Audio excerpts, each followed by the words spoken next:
Ways and Means Committee is now called to order. Mr. Clerk, would you please call the roll? Alderwoman Cruzen. Alderwoman Florida. Alderwoman Behringer. Vice Chairman Williamson. Alderman Moore. Alderman French. Alderman Vaccaro. Alderman Carter. Chairman Kennedy. Here. 6 present. You have a quorum. Okay. First up today, we have, we have two departments we're going to hear from today, BPS and Public Safety. Right now, we will take up BPS and Rich Bradley. You coming forward? Mm-hmm. Good morning, Mr. Chairman, members of the Ways and Means Committee. My name is Rich Bradley. I'm the President of the Board of Public Service. I'd like to introduce my staff who's with me here today. I have Bill Madden, Executive Assistant, Board of Public Service. Joe Kuss, Deputy City Engineer, Board of Public Service. Rick Ernst, Commissioner of Facilities Management. Linnea Magnuson, Soldiers Memorial Superintendent. And in just a couple of minutes, Chris Amos, Commissioner of Equipment Services, will also join us. What I'd like to do is just to walk through each of my divisional budgets and point out some highlights to you, and then give you an opportunity to ask any questions you may have.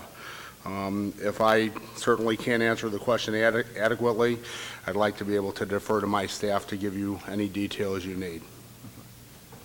Okay. I'd like to start off with 900, Department of the President, Board of Public Service. Our department request this year was $3,298,825, and ENA approved $2,670,714. Our staffing last year was 48 individuals. We kept our staffing the same this year at 48 individuals, so there was no change in the total number. There was the elimination of a special project manager and the addition of a contract compliance officer. Just talk for a minute about that. That is a position we added to the budget last year, and the idea of that is to help us monitor additional monitoring on MWBE participation on our projects, workforce participation on our projects, as well as prevailing wages in Davis-Bacon on federal projects. Working with the Department of Personnel, it was determined that the right fit when we did classification was a 14M rather than a 17, and so we have downgraded that position to a 14. In the material and supply item, 5,200, office and computers, 5,235. The department requested $75,000. This included an $8,000 that traditionally had been in an equipment line, and the ENA gave us $45,000 out of the 75. And I want to say, as I go through this budget, I'm here today to explain, highlights of our budget. Many of the items have been reduced, but we understand that the budgets are very tight, and I am certainly not here to ask for any additional funding at all. We will, and we always have, worked very hard to make budget ends meet, so we are not going to ask for anything additional today. In our 5638 line item, facilities and grounds, and our 5652 line item, the department requested a total of $60,000 and $100,000 respectively, for a total of $160,000. The item was reduced to $60,000, and this has been the funding level for the last several years. This item has been used for emergency repairs, and obviously we don't know when emergencies are going to happen, so we try to project what we may need, and we try to fund the lines appropriately. We are given what we're given, and so we make the most use of the monies that we're given. And as far as 900 goes, that is about the highlights of that particular division, the President's office. So are there any questions on 900 particularly? Okay. Alderwoman Cruzen. Any questions? Mm-hmm. Alderwoman Florida. No questions. Alderwoman Behringer. No questions. Alderman French. No questions. Alderman Vaccaro. No questions. Alderman Carter. No questions. Okay. Thank you. Okay. Next is 903, and the way that, which is facilities management, we're going to break these up. It'll be 903 And then 903 police, it'll work the same thing for ESD as they're separated as well. So in 903, which is the Division of Facilities Management, the division requested $11,104,073. The ENA approved $10,778,451. The staffing for last year was 37. We requested 38, and we were approved for 37. The position that we were not approved for was a plumber. And we looked through our trade staff to try to determine if we could add one position, what position would have the most impact on what we do for maintaining our buildings and where are our biggest problems. And it appears to us that plumbing is by far the #1 problem that we have in this and many of our age city buildings. We have a water leak. It causes hundreds of thousands of dollars worth of damage. So we felt that adding a plumber would help us to maintain the old and existing systems better. We were denied that request, and that is fine. We'll make do with what we have. The materials and supplies line item, 5,200, in particular 5,238, facilities and grounds. Anticipating the cost of inflation for parts and supplies, the division requested $569,000, but was reduced to the current funding level of $480,000. Some items that would be in that particular line item could be new light fixtures, light bulbs, exit signs, fluorescent ballast, copper electrical wire, refrigerant, filters for air conditioning, HVAC motors and compressors, electrical motors, electrical compressors, piping, PVC, black iron, stainless steel, valves, toilets, urinals, flushometers, etc. So again, we'll make the best use of the $480,000 that we were given. Under contractual services, 5,600, in particular 5,637, public health and safety. Again, we are anticipating an increase in contract labor cost. The division requested $525,600, but it was reduced to $600,000. The funds are for, in particular, used to provide custodial and security services at the 1520 Market Street building.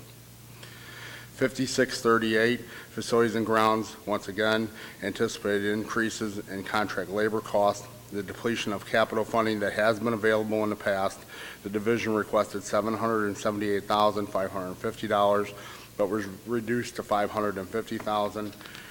These funds are used to make major renovations and repairs in all city buildings. Some examples of 5638 items would be things such as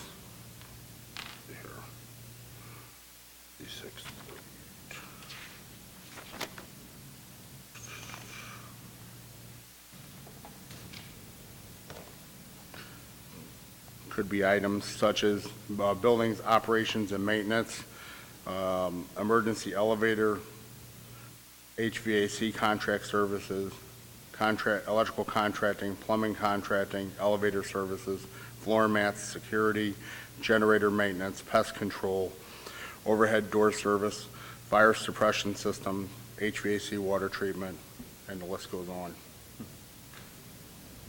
And then in particular 5649, natural gas, the division requested receive what was requested. However, after the numbers were submitted to the budget division, Liquid Gas has imposed a 9% surcharge that will be in effect until October 2015.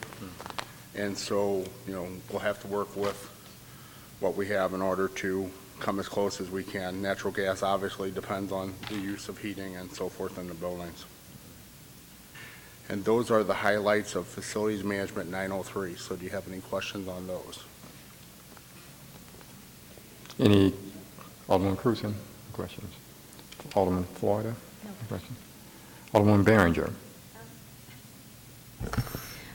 My biggest question, Rich, is how are you going to function without having the needed funds to do some of these items? I'm just curious. I'm sorry, I'm not hearing you at all. I said, how are you going to function without being given the needed funds for what we consider bricks and mortar? These aren't salaries. This is, elevator breaks down. This is termites in the building. This is light bulbs going out. This is paint peeling. This is, I'm just, It's very challenging, and that's a good question. We do absolutely the best we can to make the most critical repairs and replacements. It's relatively easy to maintain things when you have a sufficient supply of money, and I think everybody understands that from your home. But I think what we're always doing is trying to cubbyhole money and keep it on the side and wait for when we're going to have a major disaster or a problem or something to come forward, all while we're keeping all these facilities operative on a daily basis for people to conduct business. We can't turn the heat off. We can't turn the air conditioning off. We can't turn the steam off. So at the end of the day, it's a very good balancing act that we have to do, and I think the staff does a very, very good job with it. If you look at the numbers from this year, there's about 18% of the year left, and they've done a great job with, leaving about 18% of the money left in case a problem comes forward, but every problem is a critical decision with the lack of funding.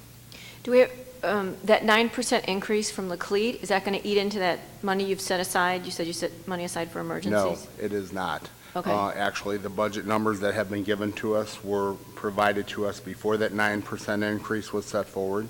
So what will happen is we will work through and, we regulate thermostats in offices and do the best we can. We don't have fancy building automation systems to, keep control of all these things in most cases. So, janitors walk around at nighttime and look at thermostats. They turn lights off in rooms, and we're always looking for ways to save a nickel, dime, or a quarter to make ends meet. So it is not included, but we'll do the best we can with it. Okay, that's it, thank you. Alderman French? Yeah. In what line item would that have been for the plumber? For the plumber, that would have been up in the top. It would have been in the staffing line item. Under personal services? It would have been in the salaries position, I believe, which would have been 5101. And approximately how much was that going to cost? Yes. Approximately how much was that going to cost, the plumber? Bill, do you recall what that plumber position was?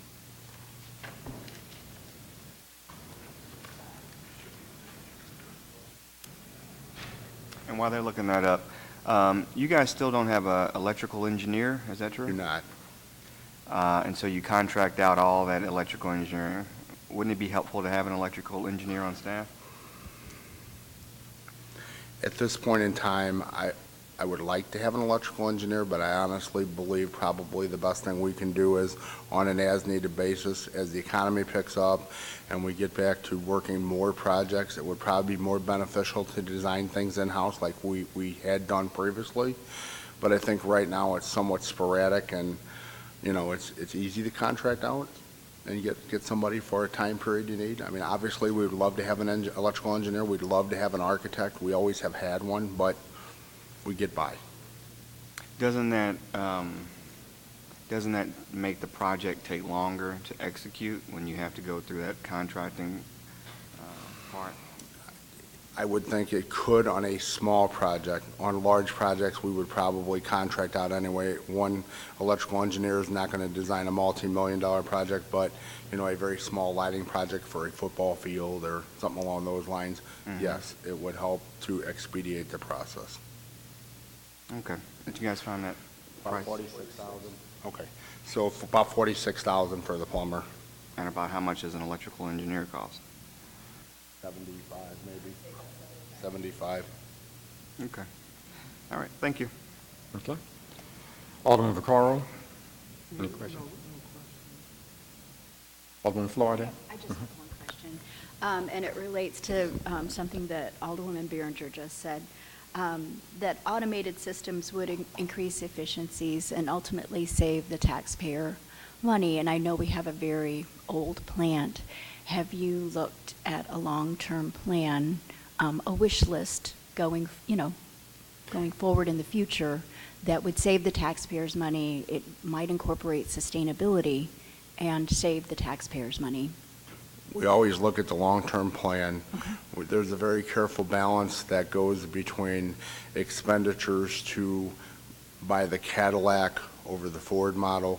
The Ford model, and no pun intended, gets the job done without all the bells and whistles on it.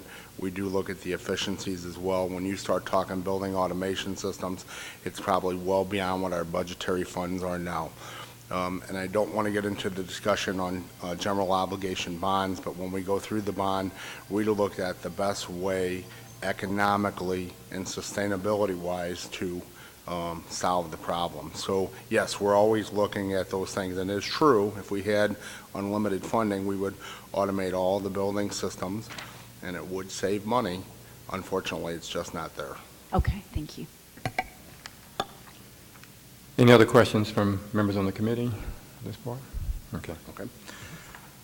The next I will handle is police facilities and that division, and I will just ask you to please note that if you're looking at expenditures from last year, to please note that it was a partial year for all the police folks with us, so that it looks like we've increased quite a bit, but it's simply because it was a partial year. The division requested $4,042,576. E&A approved $4,029,848. The staffing for our police facilities was at 33.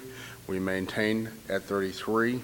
And really the only notable thing within the police facilities is, again, the natural gas surcharge of 9%. Everything else remains relatively constant over what it has been, our proportion thereof. So we've been working with these folks. We feel like we have a very good handle on what they've been doing, and it's worked out very well so far. So we're still growing, we're still learning, they're still learning our system, but it's worked out pretty well. And that's all I have on police facilities. Any questions on that portion? Alderman French? So how does this work right now? So, so the police maintenance folks are completely, they're separate? So the police, the same thing will hold true with the equipment services when we get to that. They had a person who was in charge of their fleet, and or their facilities rather. Mr. Sharkey maintained all the police facilities with their own staff of individuals. They melded into our facilities management division under Rick Ernst, and so just as we have different supervisors for different areas, 1520 Market, City Hall, and other facilities, Mr. Sharkey is our police facilities manager, if you will. At this time, the budget is still broken out separately. I would anticipate that somewhere down the road, it would all meld into the facilities budget, and you would see one number as opposed to the breakout. Okay. But they report to our Commissioner of Facilities Management. Gotcha.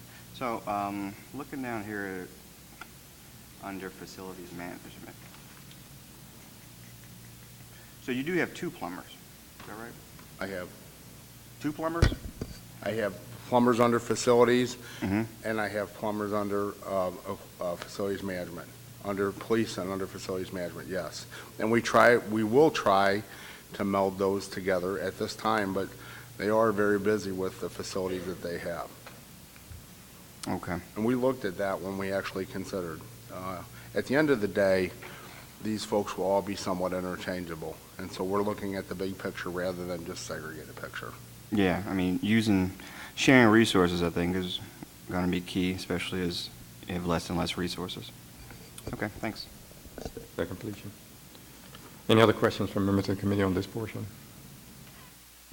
Okay. Okay. And we'd like to talk about Section 910, Equipment Services.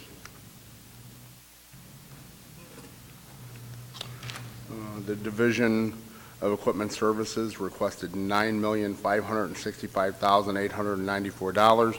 E&A approved $9,312,552. This staffing was at 70 last year. We maintained the same staffing this year. A fleet maintenance tech 3 position was eliminated, and a fleet maintenance parts supervisor was added. This is a T to a G grade swap, so they are very, very similar, work better for our operation. So the staffing numbers stay exactly the same for FY 2014. Contractual services, an item here, 5639. the Metro Garage. Due to increased use and actual labor costs, the division requested $1,175,000, which is close to what has been expended this fiscal year. This number was reduced to $975,000, and this is the account that is used to repair the fire department apparatus, not the small vehicles, not their ambulances, but this is the large fire suppression trucks that go to Metro to be repaired. As far as that goes, I just want to also say that we, myself and Mr. Walterman, are working on a plan to consolidate north and south refuse garages. We're also working on a plan to bring the fire trucks back into house to be repaired in Equipment Services Division, and we have been working on that for some amount of time. And we believe that that would be somewhat of a cost-effective savings for us. Currently, we're spending between $80,000 and $90,000 a month to repair fire apparatus at the Metro Garage. So we need to find, and we're working on a facility big enough to do that, that would accommodate our vehicles. Those are the major items in Equipment Services that stand out, and I can answer any questions that you have if there's any other questions in that division. I would ask that you keep in mind that our general rolling stock fleet now is about 15 years old, average age thereof. Many people don't drive vehicles that are 15 years old. As they get that old, they cost a tremendous amount of money to maintain. And so, again, as we start looking at bond issues and things of these nature, we're trying to replace old vehicles, so that would help us in our long-term maintenance costs. Questions from members of the committee? Alderwoman Crusoe on this portion. Question, Rich. This is Department 910, the Equipment Services Division for the Police Unit. I noticed that you requested $1.7 million, and you got $850,000. And was the $1.7 million based on just the age of the vehicles, the number of vehicles, and what you thought it might take? Yes, it's based on the age of the vehicle and the projection of increase in cost of repairs. Okay. Thanks. Alderwoman Florida. You did say that we're spending almost $80,000 to $90,000 a month repairing fire trucks. That's correct. What is the average cost of a fire truck? The average cost of, well, it depends. The average cost of a fire truck could be anywhere between $500,000 and $1 million, depending on, you know, how big it is, Right. the ladder on it, the equipment on it, and so forth. So it varies. Okay, thank you. Now, that's $85,000 to $80,000 to $90,000 a month for all the fleet. Right, for the whole fleet, I And understand. Chris, how many pieces of apparatus do we have? In Metro, they maintained 62. Total, you talking about total fleet? Yeah, Total fleet is 3,200. total fleet of fire apparatus. Well, fire apparatus, the big trucks, bigger than ambulances, is 62. 62 fire trucks, $80,000 to $90,000 a month. Average cost, say, $500,000 to $1 million each. Thank you. Alderwoman Behringer. No questions? Alderman French. Yeah, Rich, under Equipment Services Division, fuel, it looks like you guys requested this year for $4 million for gas and diesel fuel, Yes, sir. and you were budgeted $3.3 million more than that. Yes, sir. And that's Lucky for you because- guys. That's because of the police fleet was added to our fuel. So $4 million was for the fleet that we had prior to. Okay. And then police came on board, that adds fuel for them. So let's go down here then. And that's an internal fund, and basically what happens with that fund is each department is responsible now for their own fuel, and they bill that internal fund. So if they overshoot their budget for fuel, they are responsible, and it does not all come out of my budget as it had 3-4 years ago. Makes them more responsible drivers. So I'm looking, is there a line item for gas and diesel for the police unit? Which one are we looking at? I see internal service gas and diesel. That's only $10,000.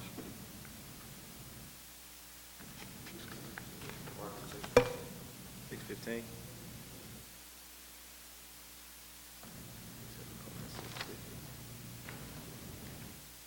But you're referring to the internal service fund, which is 16,129,910. I see a few of them actually, but they're all for small amounts, like 20,000, 10,000. Right. Because you also have things that are included in there. There are funding that is used, as activities associated with fueling of equipment and delivery and the repair of the fuel pumps and cards and things along those lines too. Gas buoy systems. Yeah, so, all right, so walk me through this. So then I see under Equipment Services Division, Personal Services, there is a line item, 5239052 for gas and diesel fuel expended for FY12, and it shows 4.4 million, and then it's zeroed out for 13, 14, and 15. So how does that relate to the $7 million line item for 15? In the past, that number, that $4 million number was in the 910 budget. Mhm. That was actually where all the Could you, city, less the police. Could you step forward? Come forward. The $4 million that was in 2012 was actually the city's money for everything except the police department, which was budgeted separately in 650. And it doesn't include the airport and some of the water expenditures as well. But that was the rest of it. Then we created the internal service fund that you see in these last year, this year, and next year. Right, that's on the And next then page. that money is actually, the total amount is there for equipment services to purchase the fuel and do the repairs and everything. But the money is actually backed by a little account in each one of the departments based on what they actually use, the way an internal service fund should work. And then the reason why it went from 4 million to 7 million is because the 4 million is basically what it was before, but then the 650 budget this year, the police budget, had a little over 3 million in it. They're purchasing their own fuel now. But then after the budget process went through before this stage, that money was consolidated into the internal service fund. That way we can efficiently pay for all the fuel, including the police, which we manage their 3 sites as well. So the price of fuel between this year and next year actually went down a little bit based on the Energy Information Agency's estimates for next year. But the money all got consolidated. That's the only reason it went up. Okay, so when I look at the police department budget, then it should have a 0 request for gas and fuel. Is that right? Well, no, they'll actually have to pay for the fuel internal service fund. The internal service fund number really is, it's a shadow account because the money exists in 2 places. It's broken up into each individual department, and it is in that internal service fund, so we have execution authority to actually pay the bills out of it. And so what they do is they do an internal service, they do a journal entry every month to transfer from the departments against the internal service fund, so it all balances out by the end of the year. I believe you have also another response to your Also, question. if you look at the line item book, page 230. Yeah, I see that, and I see it was you'll see that they, 2.6. 5239.052 was their fuel Right. line that they have expended and budgeted.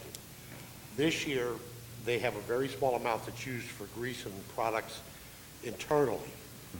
But you look over on page 231, you'll see the internal service fund, 5655, 2.4 million for the fuel. Okay, on 231?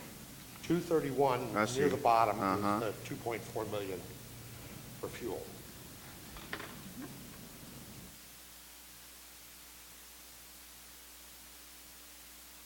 Right, but I guess what I'm asking though is that, so you got 2.4 million in the police department budget for gasoline, Right. but I thought we said that that's what the additional money over here in the 7.3 million was. That's, there's 2.4 million in the internal service fund. Okay, And each department that uses gasoline has a charge, or estimated charge for what it's going to budgeted amount. The amount here on page 299 is what we're going to wind up having to purchase citywide. Prior to the request, or after the request, it was determined that it was questionable whether it was the police were going to still buy their own gas, or was the city going to buy it and charge it back to them. At the end, finally, it was determined the city would buy all the gasoline through their system, and then they would be charged back through the Internal Service Fund. Okay, so the way it works is that the city now buys all the gas, but then for the departments, like the police department, we still put in money in their budget to buy gas, but they're going to buy that gas from the city. Yeah, basically, they buy the gas, they get the gas from the city. The city maintains the pumps, the storage, and all that stuff. So if we're budgeting for you guys to buy $2.5 million of gasoline for the police department, Right. and then we give the police department $2.5 million, which they then turn back to give to you, aren't they buying that from you guys? Well, yeah, the funds are being transferred. The charges would be transferred from, It just sounds like we're counting the same dollar twice, and well, the money, anything purchased under the Internal Service Fund Mhm. goes to pay for the Fund 1216, which is the Equipment Services Fuel Fund. It's on page 299. Mhm. Now, that's the fund that actually buys the gas. That will be handled by Chris Amos and his staff. They will purchase the gas. They will be in charge of distributing it, maintaining equipment for it. And as the departments pull out of that supply, they're charged. And so, Paperwork charge. what other departments are reflected in this $3.3 million in? Because this is only 2.4 Right, well, no, this, from the police department, it's only 2.4. right, that's only 2.4 because we. Which, by the way, is considerably more than they expended in 2012. They only expended $1.5 million then. Well, but then in FY13, they expended 2.1, and they budgeted in FY14, 2.6. Which is more than double what they did the 2 years before. Right, well, Gas hasn't gone up that much. Gas hasn't gone up that much. It hasn't no. doubled. But all city departments that have vehicles are charged that internal service fund, except for, airport and water they have their own because it's separate. But I mean, between when you made the request and the budget, what other departments were added? Any other departments were added. Okay, so then that 3.3 million additional should all come from the police department. Is that right? It could, but we have budgeted how much we expect them to spend. Okay, so just walk me through it though. The 2.4 million budgeted for the internal service for the police department. Right. Is there another line here? Where's the difference between the 3.3 and the 2.4? So, There is no difference. This is what we had projected as a possible amount. so are This we? is not what was going to be spent. This is what we have budgeted. So if the police department is budgeting 2.4, shouldn't the request, the difference between your request and your budgeted, be just 2.4 instead of 3.3? It would be if we were only dealing with the police department. So that's what I'm asking. So in addition, what other departments? All other departments that use gas, we budgeted money there because we don't know exactly what the cost of gas is going to be.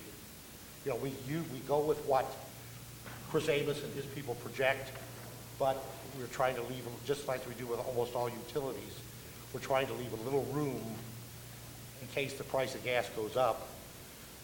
Somebody invades somebody again in the Far East.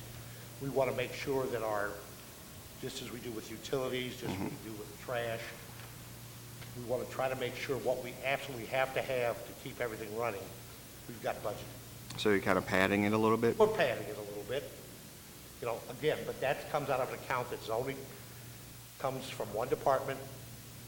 They have to go through certain procedures to even spend that money, so. Okay, but that's padding it by about $900,000, all right? Right. But that's not purchased.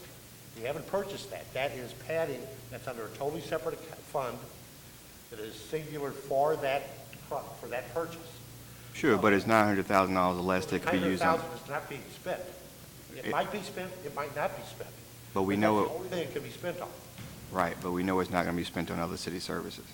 Right, because it can't be, because it's under a separate fund. Sure. But from my perspective, though, if I say, if we valued another city service that we would like to see But- increase, Okay, and I understand that point. The only difference is, it cannot come out of Fund 1216. Because Fund 1216 has been set up separately for the purchase of gas. That is then distributed. Could you speak there into the microphone? Thank you.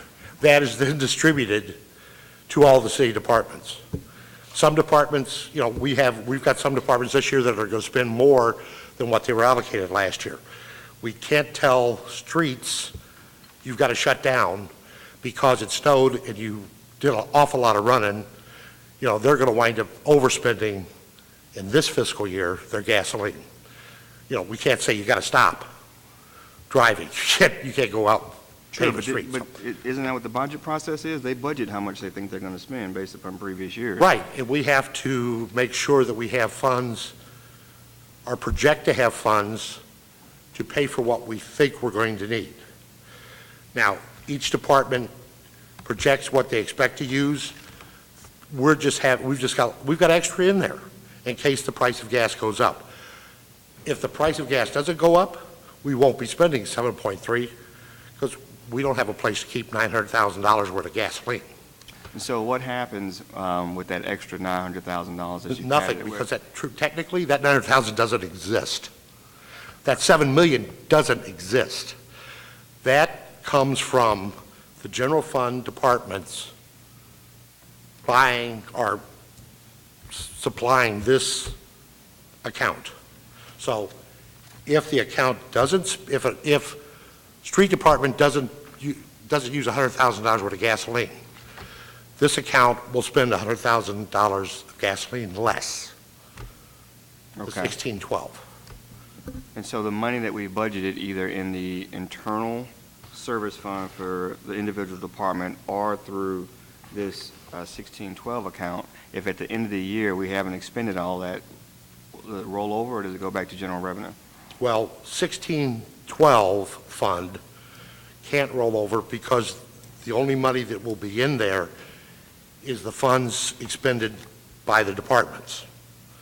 So if street departments, police departments say they spend $3 million on gasoline, and I doubt it.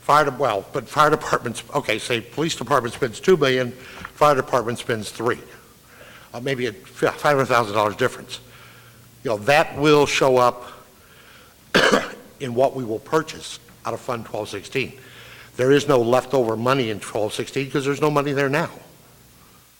The only money there is what comes from the departments that use it. The reason behind that was if a department knows that they are being tracked prior to this, departments would get gas, okay. Okay. And, So then, not in this fund then, though, so then the money that we budgeted into the individual department, like the streets or the police department. Right. If they don't buy as much gas as you budgeted for them to do, it just stays in their fund then? well, it stays in the general fund, but it will be, Okay, so that's what I'm getting at. So it Okay. stays in the general fund. it stays in the general fund, right. And then as we do regularly, as we get through the year, and we get a better picture of what our expenses are Yeah. going to look like through the year, that will then be freed up to be transferred somewhere else. Yeah, and they are transferred all the time. That's what I mean. Right. Okay. So that padding will probably get transferred somewhere. Well, there's no padding in the individual departments under the general fund or any of the funds. The padding is basically the fake money that's in Fund 1612, because that's there just so have enough funds appropriated if we need to buy the extra money. Okay. That complete? That completes you, Alderman, for now. Okay. Alderman Vaccaro? No questions. Alderman Carter? No questions. Okay. The Last section that I would like to talk about is Soldiers Memorial. And that would be 930. The division requested $146,125. E&A approved $145,298. The FY14 staffing was 3, and the request for 15 was 2, a reduction of 1, and then we were approved for 2.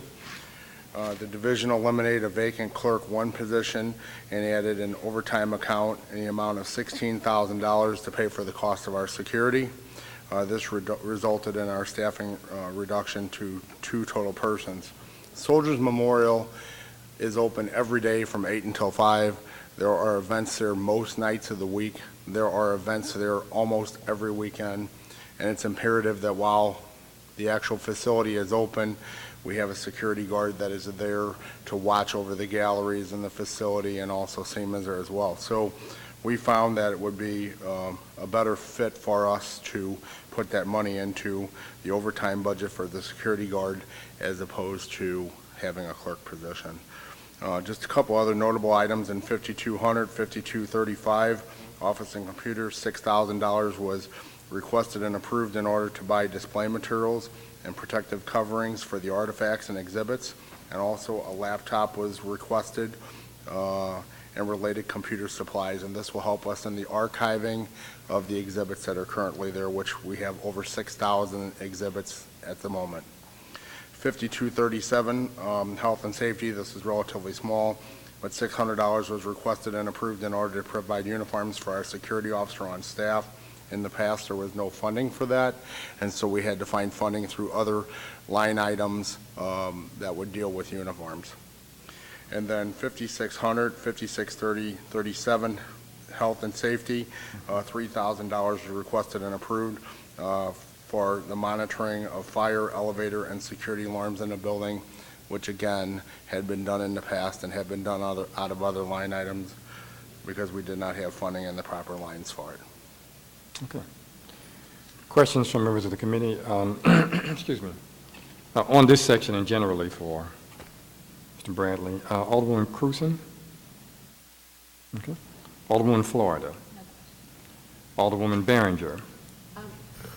I just have a quick comment. I just want to say, until I really understood the true nature of the Soldiers Memorial Building, I now have a complete understanding and 100% support it.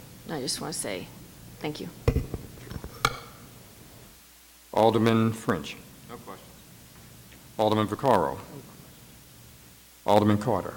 Okay, that takes care of all the members on the committee. I see we have some other alder people here, and I can't see around the corner there. Is there any other? Okay. No questions. Okay, then.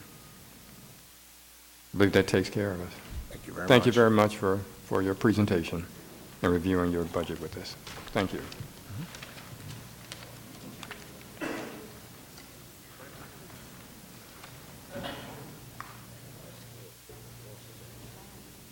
Right on the money. Magic. We'll now take up public safety. The director. Oh, there you are. Great. Come right on up. First, welcome to our committee and this whole process. I know you've been enjoying yourself. Oh, immensely. It's a little different than corporate America, I'll tell you. Good morning. I want to thank you for being here and also talk to you about our division. As you can tell, there's a huge division that we have. I will start off with talking about the 610 division, budget division, and any major changes that we have there.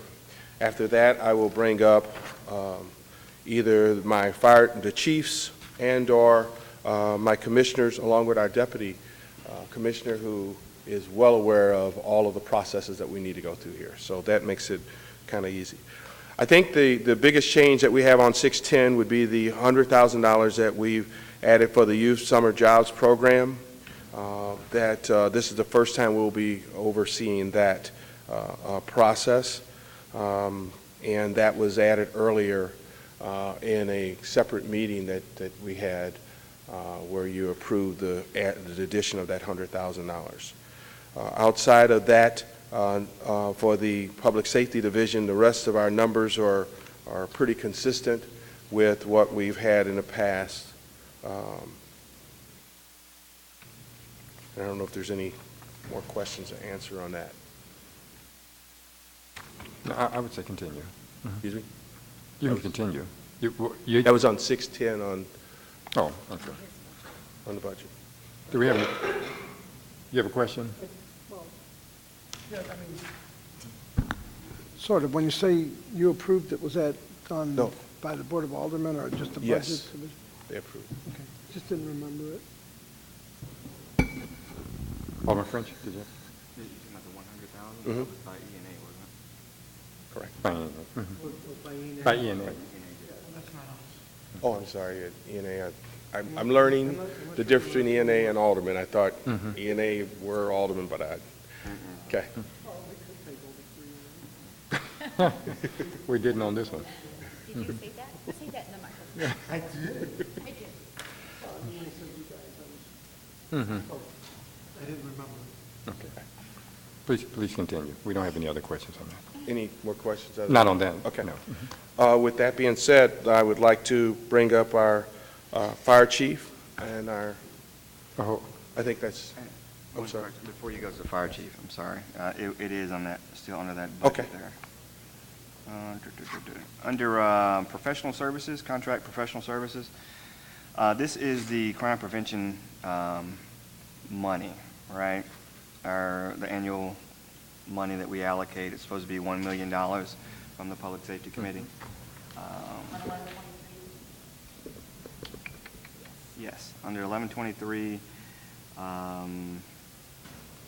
professional services, account 5659000.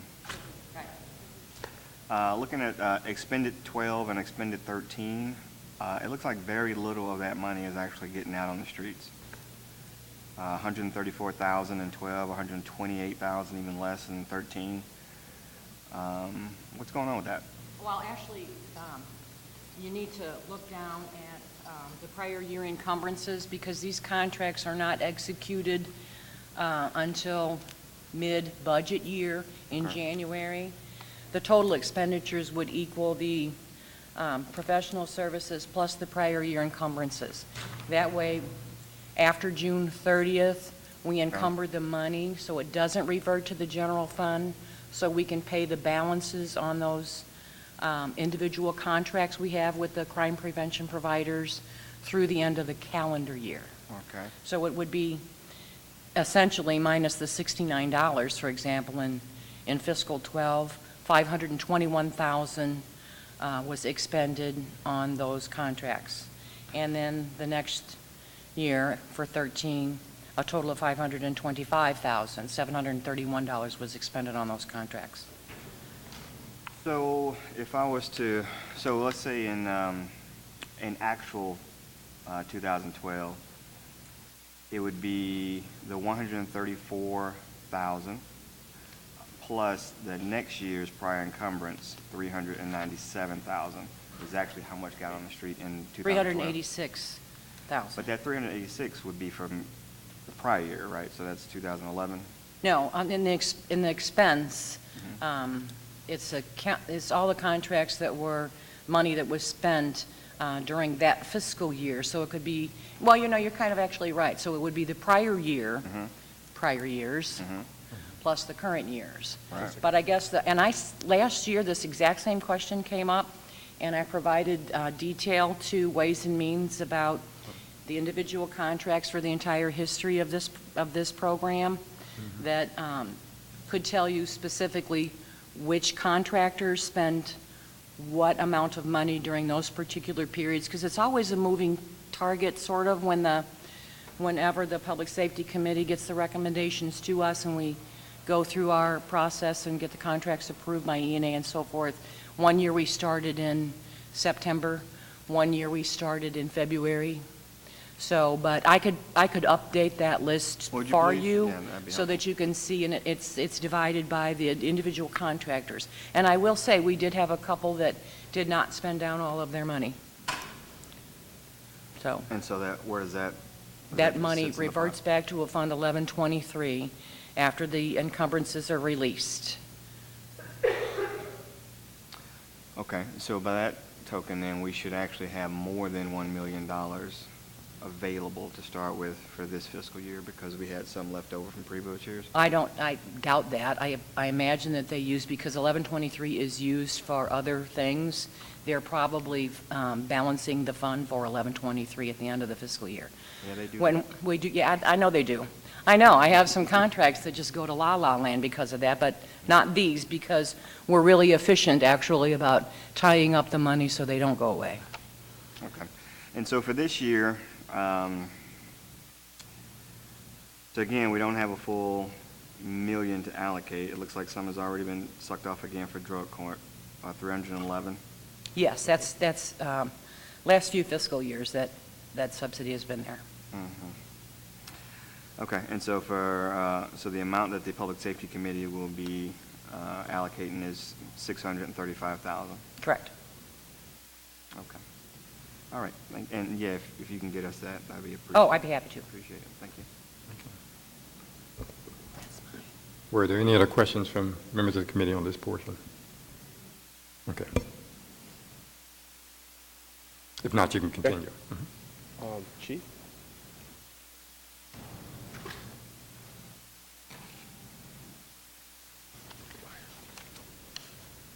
You staying?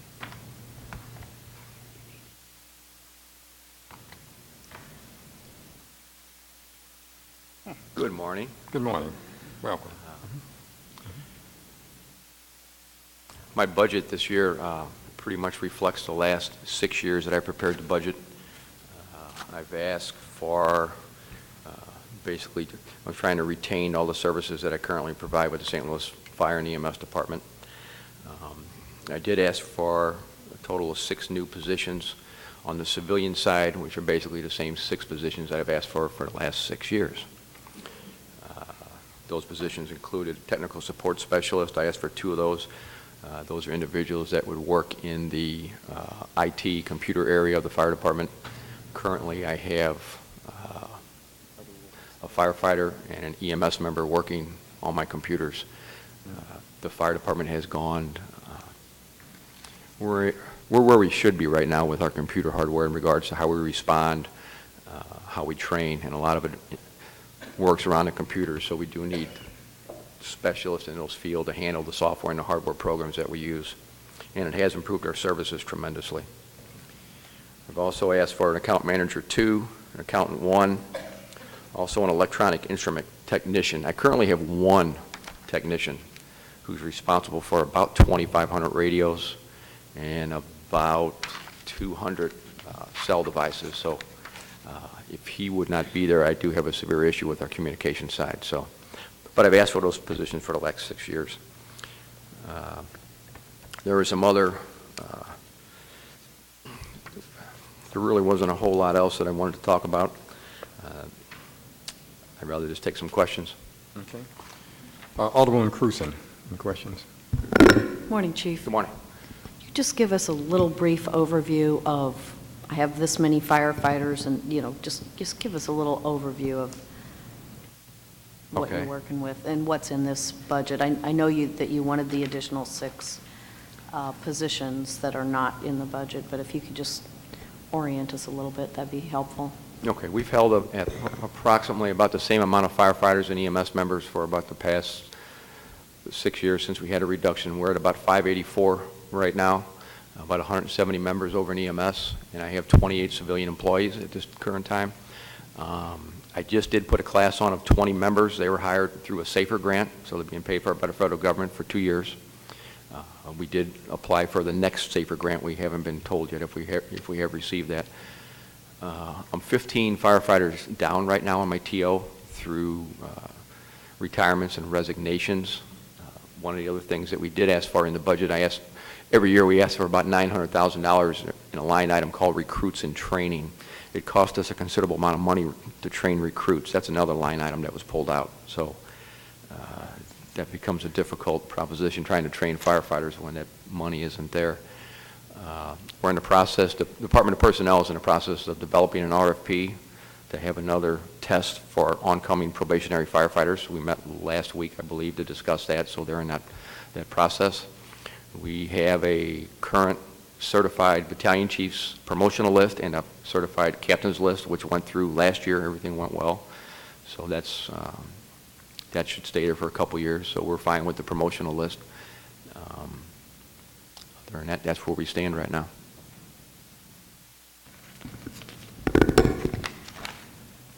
And so it looks like on Fund 1010's, the personnel services subtotal line, the budget for this year that we're in now, 14, was 48,870, and then the budget for 15 is 51 million, roughly 800. So that's an increase of about $3 million. Correct.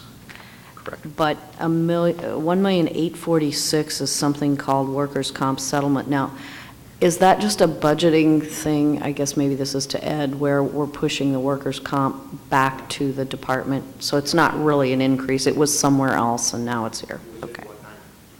Okay. No further questions. Thanks. Alderwoman Florida? Yeah. Thanks, Chief. Good morning. Good I just want to, I did notice that you have made some requests. In communications, you requested 143,715. You were allocated 43,715. So I was curious Okay. how that might affect whatever your goal was in communications. Okay. 2007, we took possession of a new radio system. It's called the 800 megahertz radio system. The whole city went to it. Right. It took us about 2 years to go live with that because of some of the issues that we had with how the radios worked on the fire department side. The batteries that we initially received with those radios were lithium ion. Okay. The lithium ion batteries at the fire department, we really can't use those. At about 400 to 600 degrees, they become explosive. Okay. So we had to buy new batteries right away. We use a nickel hydride. The batteries needed replaced approximately once a year. So that additional almost $100,000 is for batteries for the fire department's radios, and that is a necessity. Also, in another part of the line item there, we asked for what's called I think there's 4 of them called battery analyzers, and what these items do is as we put the batteries in for all intensive needs, it's a charger, but it's a computerized charger that analyzes the batteries, brings them down to the right spot, cleans them up, and then charges them and extends the useful life of the batteries. We also asked for 4 of those, which would help the overall communications in the fire department. So yes, that is a very necessary item. Thank you for asking. Yeah, okay. And then, let's see. I had noticed too that you had requested $1.7 million in education incentive, and you're 239. Right. We request $500 per employee towards educational benefits, and that's exactly what that was. Okay. So, We have never gotten that before. We asked for it. all right. So it's not going to affect. It won't affect my what you're- operations, no. And then, my other question is this, and we've been looking and we've been talking about this for many years, how there has been an increased call for medical response, and your fire response was 20,710, and I just, want you to clarify, we didn't have 20,000 fires, that's 20,710 responses. That's correct. Okay. And could you provide at some time just a breakdown of how we're doing in fires in St. Louis, the difference between a building and a dumpster fire? And we, have heard you how our increased medical, Right. there's been a greater need for paramedics. We're in the process of developing a year-end review book. It should be done within about 2-3 weeks, which will break all those down as far as residential fires, dumpster fires, multiple alarm fires, and it's all being broken down, and we'll provide copies to everybody. Thank you, Chief. That's it. Thank you. Alderwoman Behringer. No questions. Alderman French. Yeah, hey, Chief. Good morning. I'm not sure if you can answer this question, but maybe this is more for the accountants in the room here. So it looks like some changes have been made in how we are reporting your budget here. So let me go back up here. Yeah, so what is the difference here between salaries for regular employees versus uniformed employees? It looked like everybody's moved from salary regular employees to salary uniform employees. Basically, no. Basically, it was decided that, as we do with police, uniform employees are separated from the civilian employees. We basically did the same thing with fire department, so that we have a comparative difference. Since we're joining police, we thought police had already been done that way. Now that we. You guys just confusing things just to confuse things. Yes, it did. So they don't have any regular employees, all right? Yeah. It says 0. Fire department. Oh, it's Safer Grant. Sorry, I'm looking at a Safer Grant. Yeah, okay. Very few. I've got 28 civilian employees. I see. There we go. 9 million. 8 million. And so the difference between the 9.7 and the 8.1 is when you were requesting the 6 additional civilian employees. Yes, sir. Gotcha. All right, so, yeah, that makes everything else look a little, because we got, I saw a line item here for fire chief, and it said 0. That's not good. So, wait, he's here. I saw that too. You're volunteer fire chief. I huh? caught that right away. Okay, so that explains it. So in years to come, this is how it will be. Don't do that. Okay, thanks. Alderman Vaccaro. I do have a question. In an earlier meeting, the EMS collections were told they're down on what they're collecting, and we went to an outside company. And I'm just, compared to when you guys were handling it and now with the outside company, why would the idea was that the collections would be up if we went to this company. What's the problem? I believe at this point they're approximately 2 million behind. That was as of, I guess, April 1st was the last time I looked at the numbers. Actually, there's a couple of things going on with that. We had a period of time last year where there was catch-up from the transitioning out from our own people doing the billing, transitioning in the private billing entity from doing it. So there was a recovery amount that kind of overstated revenues just a tad last year. So we benefited from it. I think the collections were $10 million last year. And so I understand there's been some turnover with the private company, and we've addressed that recently, the director and I, with a meeting with the entity that now does our billings. They're behind in billing, so that's one of the factors. Another factor is that we did have an unfavorable Medicare reimbursement finding, so $350,000 of our Medicare revenues have been essentially paying part of that back. We are challenging the rest of that and have yet another third-party consultant examining that and appealing that on our behalf, which has resulted in $500,000 of favorable finding in that as well. So it'll be a period of time before those things balance out, but that's what's really happening with the EMS revenues. They are behind approximately 3 months, so it's not that the revenues are lost. They're just not going to be timely. We're probably not going to recover it all by June 30th, which Paul Payne hates to hear, but it's not that it's not there, it just won't be here in time. I guess I'm still, compared to when we were doing it ourselves, it seemed like we were doing a better job. Well, you know, there's a whole lot of math involved and personal examination of detail on that, so I think it'd probably be easy for me to say that. The problem is that we do an awful lot of transports in EMS that we're not going to get reimbursed for. And it doesn't matter who's doing the billing. It doesn't change that. And I guess the only reason I'm bringing up, that was my argument when they were going to do this, that why aren't we just keeping anything in the house? And I was told about the great advantage to go outside. And I agree 100%. A certain amount of people don't have the funds to pay that.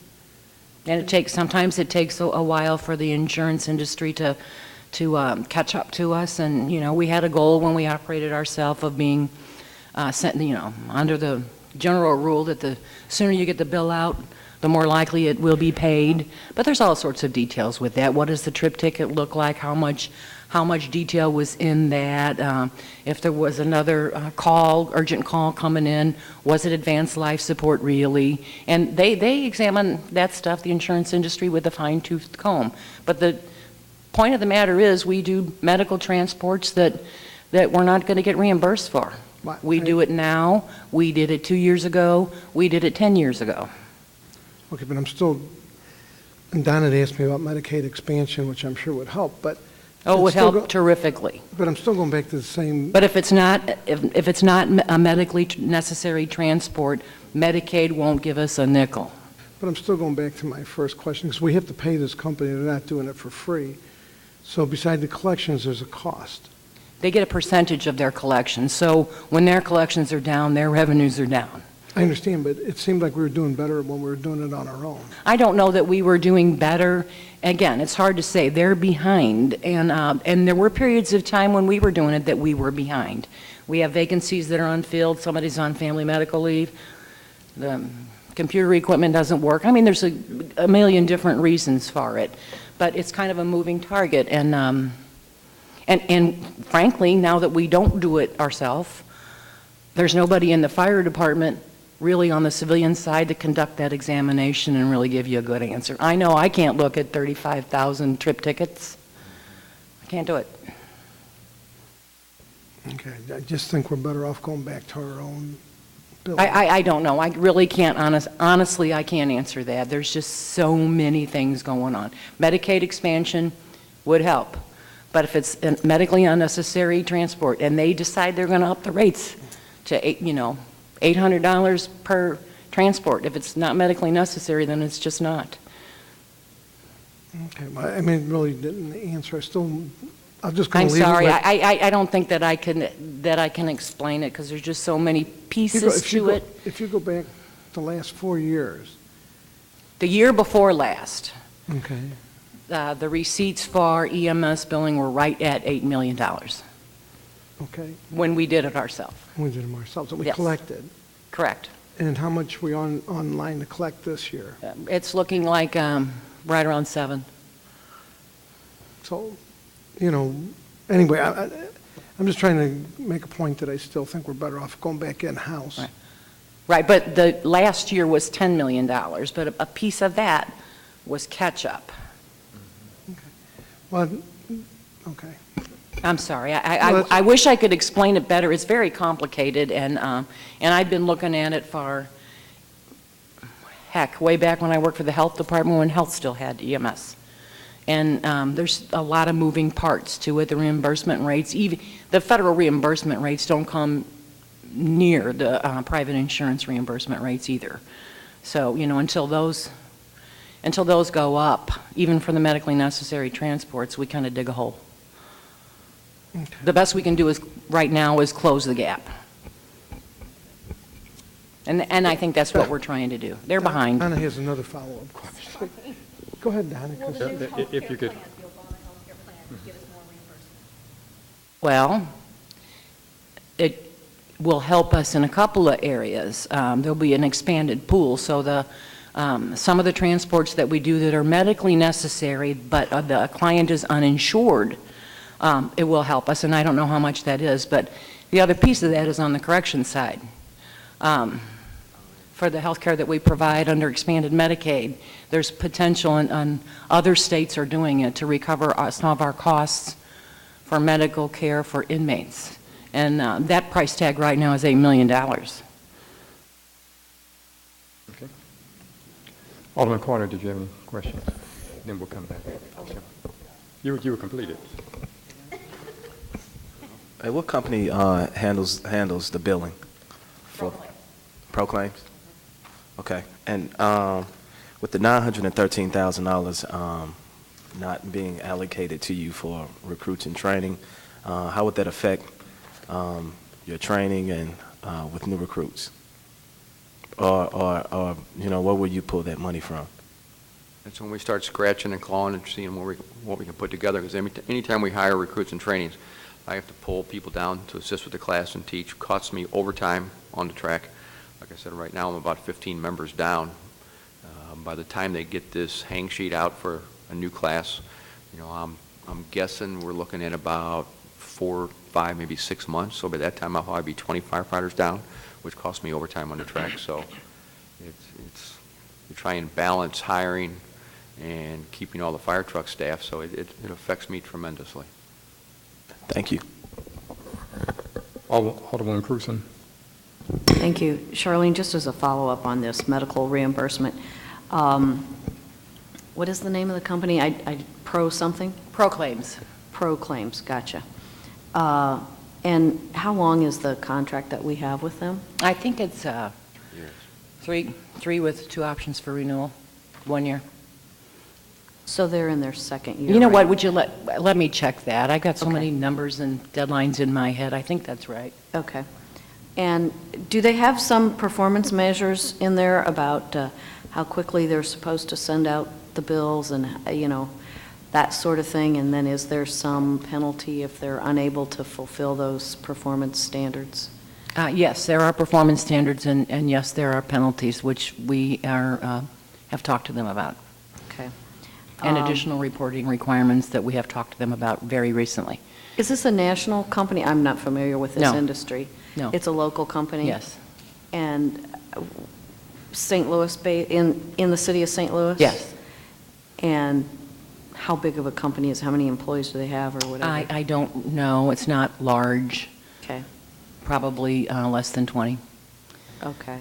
So, and they got it through a competitive bid process? They did. Okay.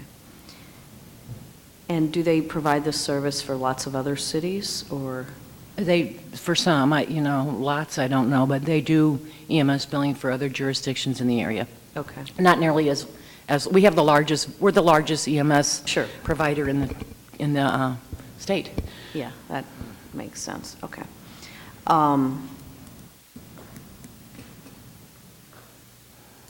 Okay, no further questions. Any other questions from members of the committee on this? If not, I believe Alderman Schmidt had a question. Morning, thank you. So our insurance rating, it was my understanding that that was related to equipment needs and communication. Are we still at the same level we were last year, and how are we moving toward improvement, or are we not? Right. Question regarding our insurance rating. Another statement on that is it's called an ISO rating. It's done by the insurance office. They do it nationwide. Historically, we've never had a site visit from them. They've always done it just based on information sent back and forth. They did a site visit this time, which is what they're doing to all big cities. We went from a 1, which is the best rating you can get, to a 2. Quite a bit of it, as Alderman Schmidt said, was reflected on some of our equipment. 3/4 of the fleet is almost 15 years old. At 10 years, you lose considerable points. They've changed many factors within the ISO rating manuals. One of the bigger changes was some of the infrastructure now that's required for the fire/EMS departments. Infrastructure, we've got 30 firehouses in the city. One of the things that they want to see is backup fixed generators at every firehouse. That's about $50,000 per firehouse, minimum. We don't have any generators at any firehouse. So we took a substantial hit on that.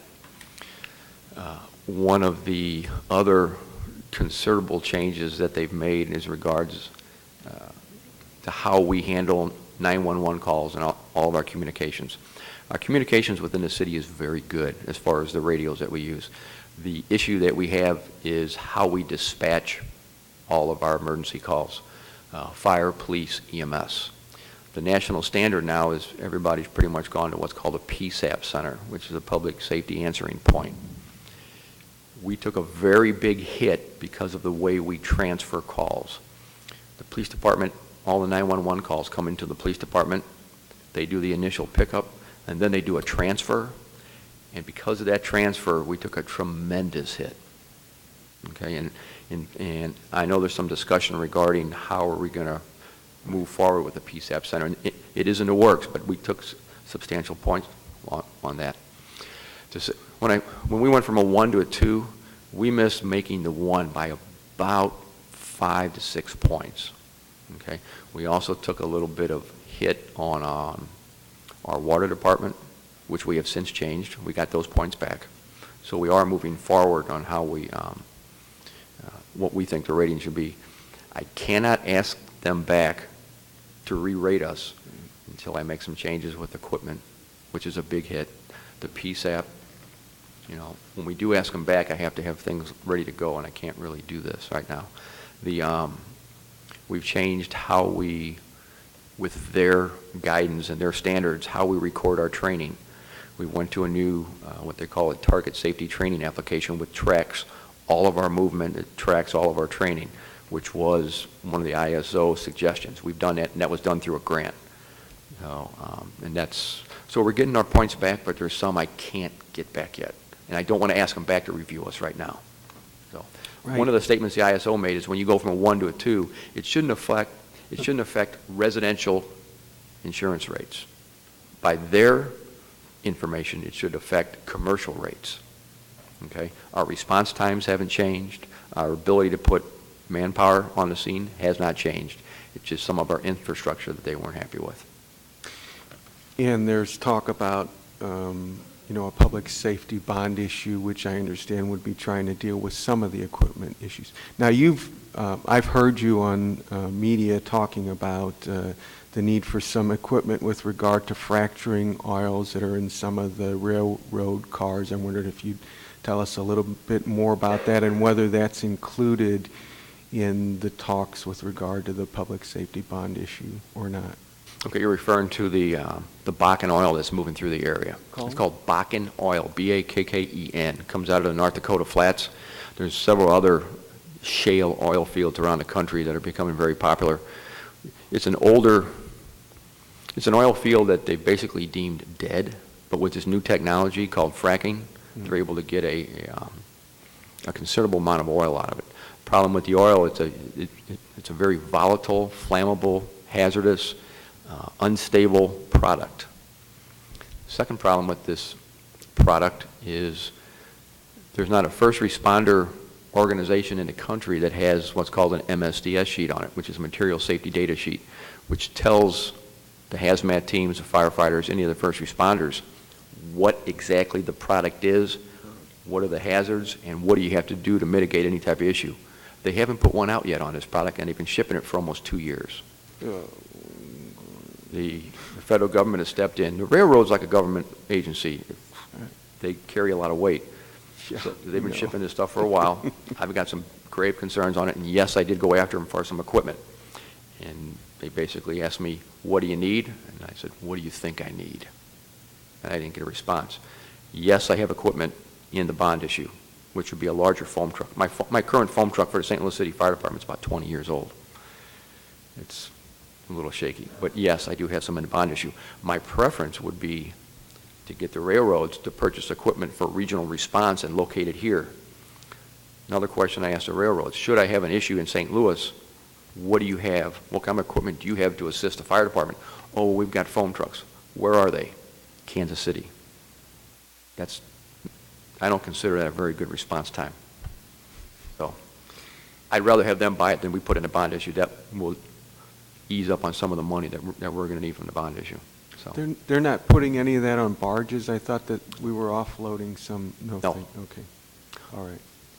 So what do you think the chances are that the railroads will be held responsible by the federal government to provide equipment? Or is that too speculative? I think that's very speculative. I asked him. Okay, I don't have anything else. Okay. Thank you. Thank you. Any other questions, members of the committee, for the chief? If not, thank you. Thank you.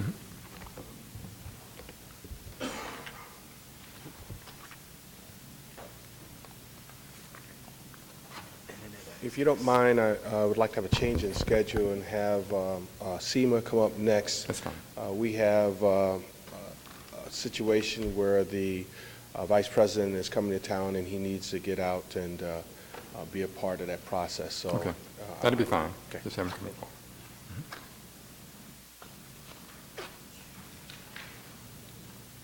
Morning. Good morning. Thank you for allowing me to go next. I appreciate it. It's a pleasure to be standing in front of you to propose my budget. There's really not a great deal difference from last year, other than a couple of items that we have added to 5635. We added a weather bug system, a Google Map program, and a notification system called ReadyOp. The three pieces of equipment or software are basically used for pre-disaster, disaster operations, and recovery operations.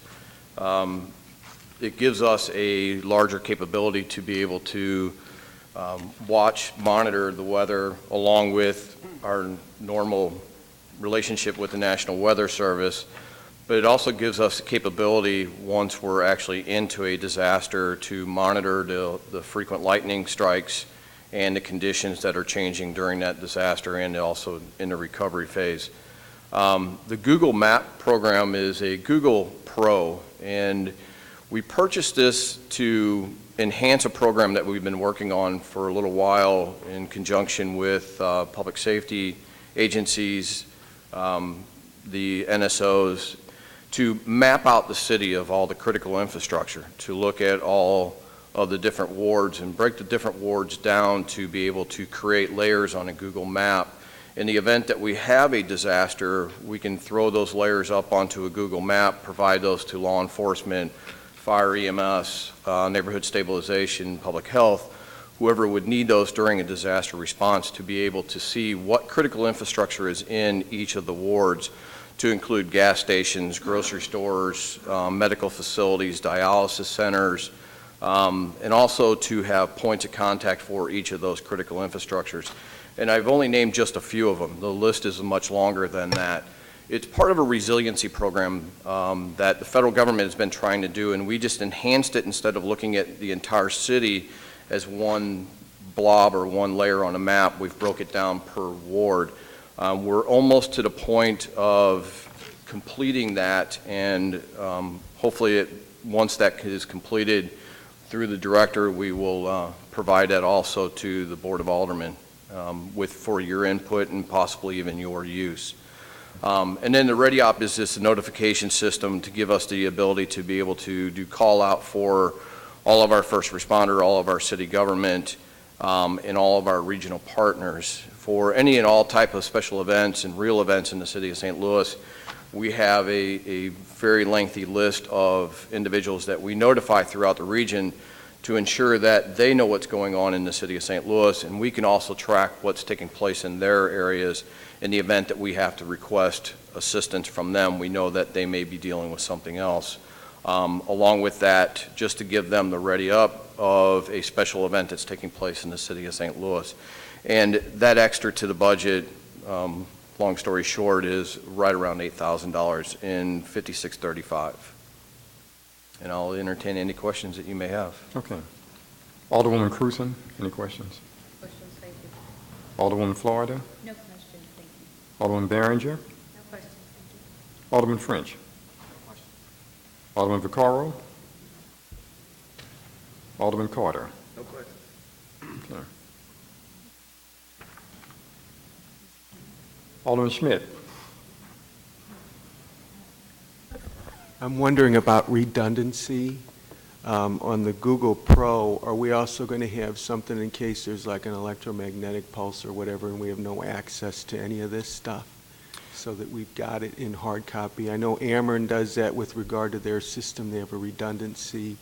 Will we try to develop anything like that? I'm always interested in redundancy. Yes. Matter of fact, it's a great question. One of the things with the Google Pro is it gives us the capability to not only use it on the 2 seats that we have for our software, but we can also print those maps, which we do. We keep those in our office, also on our unified command vehicle, and also on jump drives, knowing that, you know, with an EMP that we may not have internet capabilities and we may have limited computer capabilities, that still gives us that hard copy that we can then deploy with.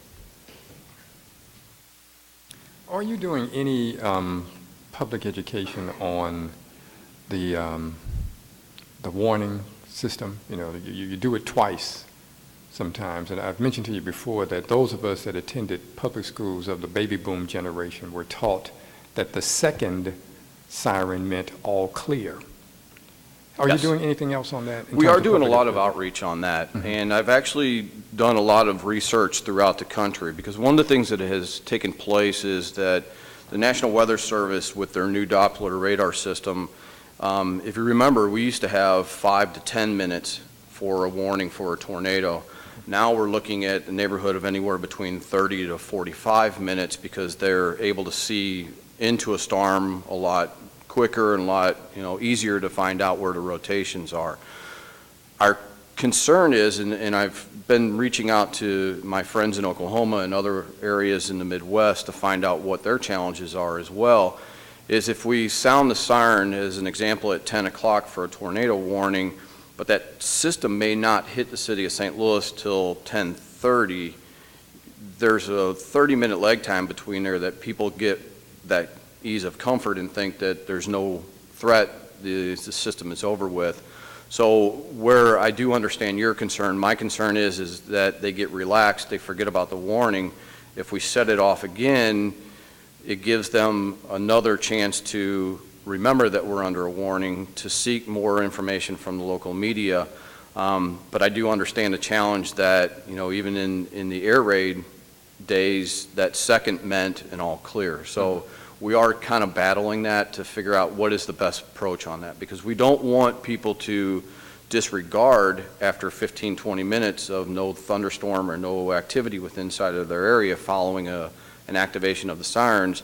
We also don't want them to go, oh, we have an all clear. So we are doing outreach through many different things, neighborhood meetings, also the Citizens Emergency Response Training. So we're trying to do as much education as possible. All right, that was my question on the education. Okay. So yours. Okay. I believe that completes all the questioning for you. Thank you. Thank you.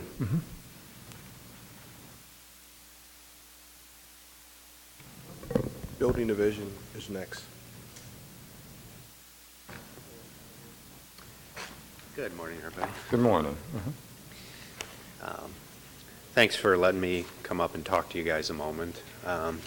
What I have Randy doing this morning is passing out some information to all of you regarding our staffing levels historically.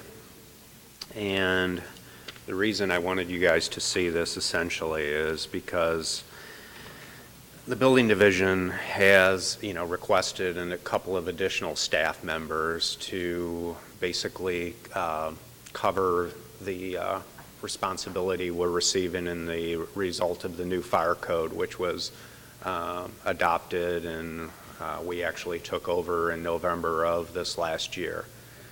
Originally, what I had asked for requirements of adopting this would be a combination of 2 electrical inspectors, 1 plumbing inspector, and 2 building inspectors, which actually will be in my fire safety crew. Essentially, what I'm trying to demonstrate to you is that if you look at the history of the building inspection since '09, we have significantly dropped the number of building inspectors. We've gone from 101 positions to 77 positions. I've also dropped my clerical staff significantly. We've gone from 21 clerical staff to 13. Now, we've done this all through basically technology, having all of our inspectors carry a tablet such as this. They input most of their all information. We've gone web-based, that all of our information for housing conservation, most of our mechanical, electrical, plumbing permits, almost everything is done online. So you don't have near as many people coming down. We have saved tremendously in the amount of postage. We save over $500,000 a year since '09 doing this process now. So, I'm trying to demonstrate that I don't think we are an agency that, demands people just for demanding people or turf purposes. When we got the responsibility of doing the fire code, it's basically the sprinkler systems, the alarm systems, and, associated hood suppression systems for restaurants, all the mechanical side. The mechanical systems that are done by our mechanical section, we're able to absorb and pick up. But, we have been doing this since, like I said, November, and unfortunately, I've not been able to do my annual inspections on assemblies. My fire safety crew has not been able to do those simply because of the demands of this other stuff. And our annual inspections are critically important. These are inspections of all major assemblies. That's movie theaters, stores, and, anything where nightclubs, that kind of thing. And what we do is once a year go out and look at every assembly in the city of St. Louis, make sure that they are meeting, basic life safety codes.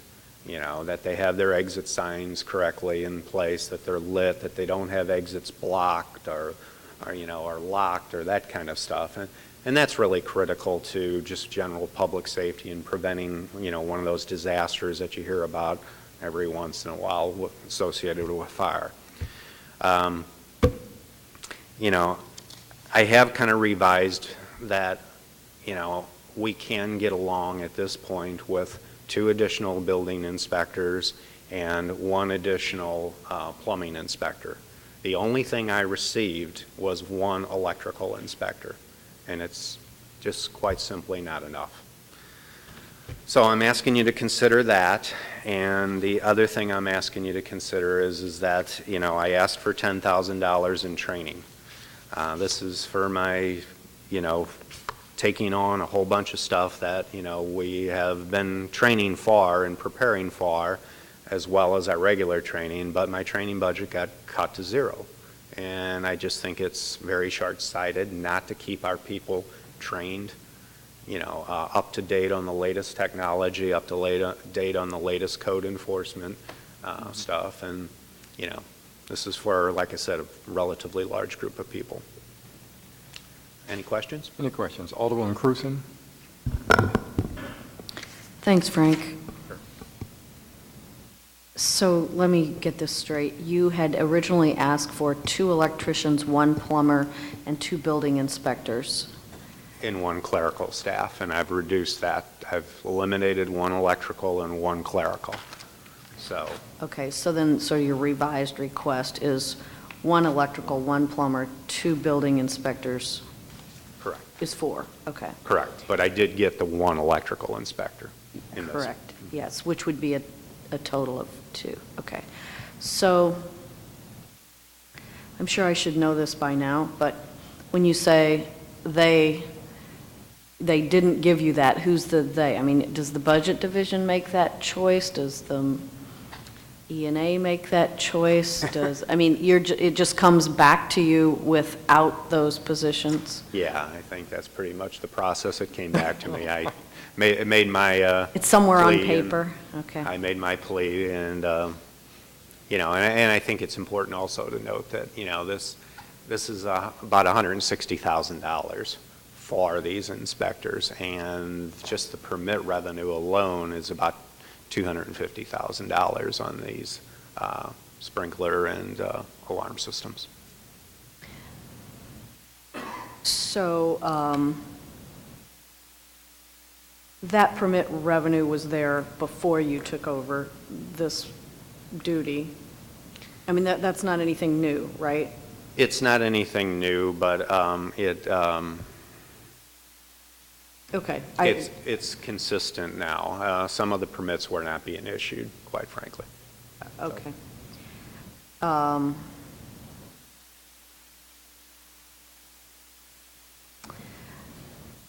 Second question, is the building division doing the, I called them ward-wide, but they really weren't ward-wide. You know how you inspected a third of the ward every year, and a third the next year, and a third the next year? I don't think that's happened in the most recent year or two.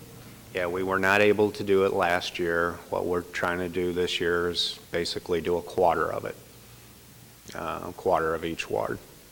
And we just talked about it at a staff meeting, so we will be, sending out a little map to each of the alder people asking if this is the area that they would most like. Okay. And then do you expect that, there'll be a 4-year process here, ideally, that, Yes. Okay. Yes. And that would start after this new budget year starts, or that would start sooner than that? Sooner than that, yeah. Okay.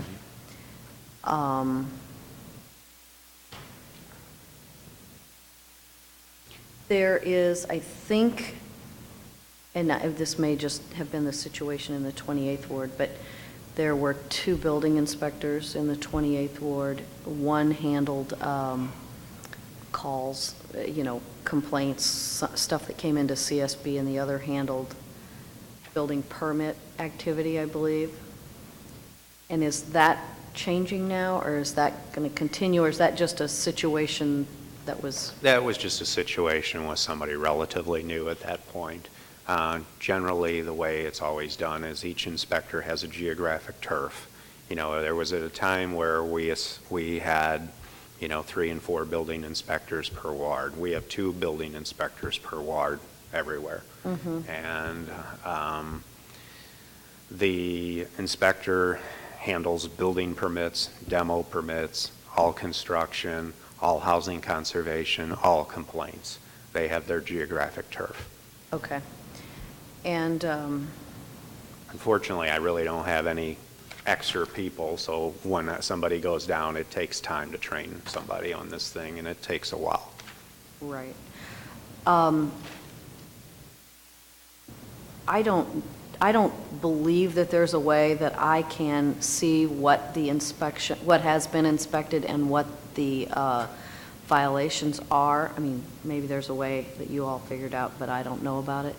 Is there, is this going to be online or, Yeah, it is online, and you can actually go in and see it. I can teach you how to do it. I'll have... Is it through the internet, or is this, I have to It's be all like in signed internet. into a city computer or something? No, it's all internet web-based systems now.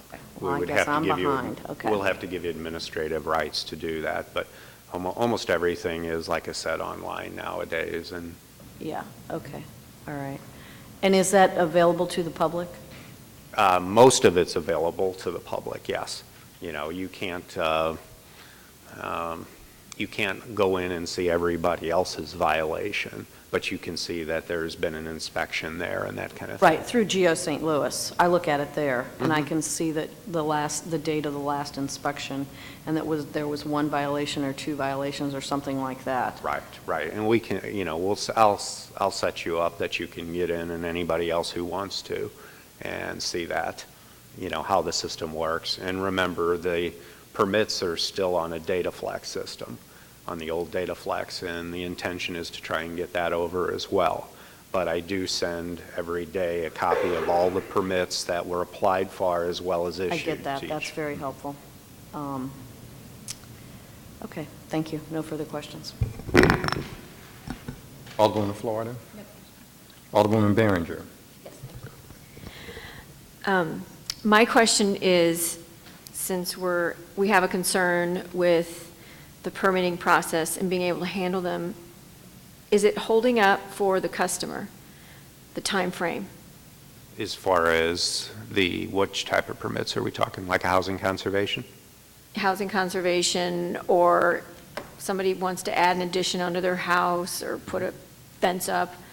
Are we is this process making that longer or any difficult for people who are paying for permits and doing it correct through the system? No, that actually is just as fast as it ever has been. I believe our average is, under 3 days for a permit to issue a permit. We're one of the fastest, if not the fastest in the country to issue permits. We still have, around 75% of our permits issued the same day. So if a homeowner comes into the city of St. Louis and they want to do a room addition, or let's say they want to do a deck, something relatively simple like that, we have a licensed professional at what we call the hot spot. You can draw that plan yourself if you're halfway knowledgeable, and they draw that plan. You're going to have a licensed professional review it right then and there when you walk in. They're going to tell you, okay, you need, maybe this size bolts, or you need a larger, board here, or this or that kind of thing. Your handrails are not correct. They got to be a different height. They're going to go ahead and make those changes for you. They're going to go ahead and redraw it, and then they're going to issue it. So we do, like I said, 75% of our stuff right on the spot. Okay. And then, did I understand correctly? You said the cost of these positions was $160,000, but yet it would be bringing in $250,000 worth of permitting? Did I get that correct? That's correct, but like Alderwoman Cruzen said, those permit fees were in existence already. We already did charge for them. I'm not trying to, it's just they weren't always issued and done in a real timely manner. Okay, and then the $10,000 you asked for training, is that to help with current staff who are not familiar or are uncomfortable with using computers and the web-based information, or is that for something new? No, that's for what we do all the time. All of our various building inspectors, electrical, plumbing, mechanical, all those guys have various certifications in various fields. Some have more than others. Our whole system is based on an incentive program to encourage that kind of employee development types of thing. So, there's always different seminars, continuing education on various topics, whether it's concrete, structural steel, Sure. decks, et cetera. Okay.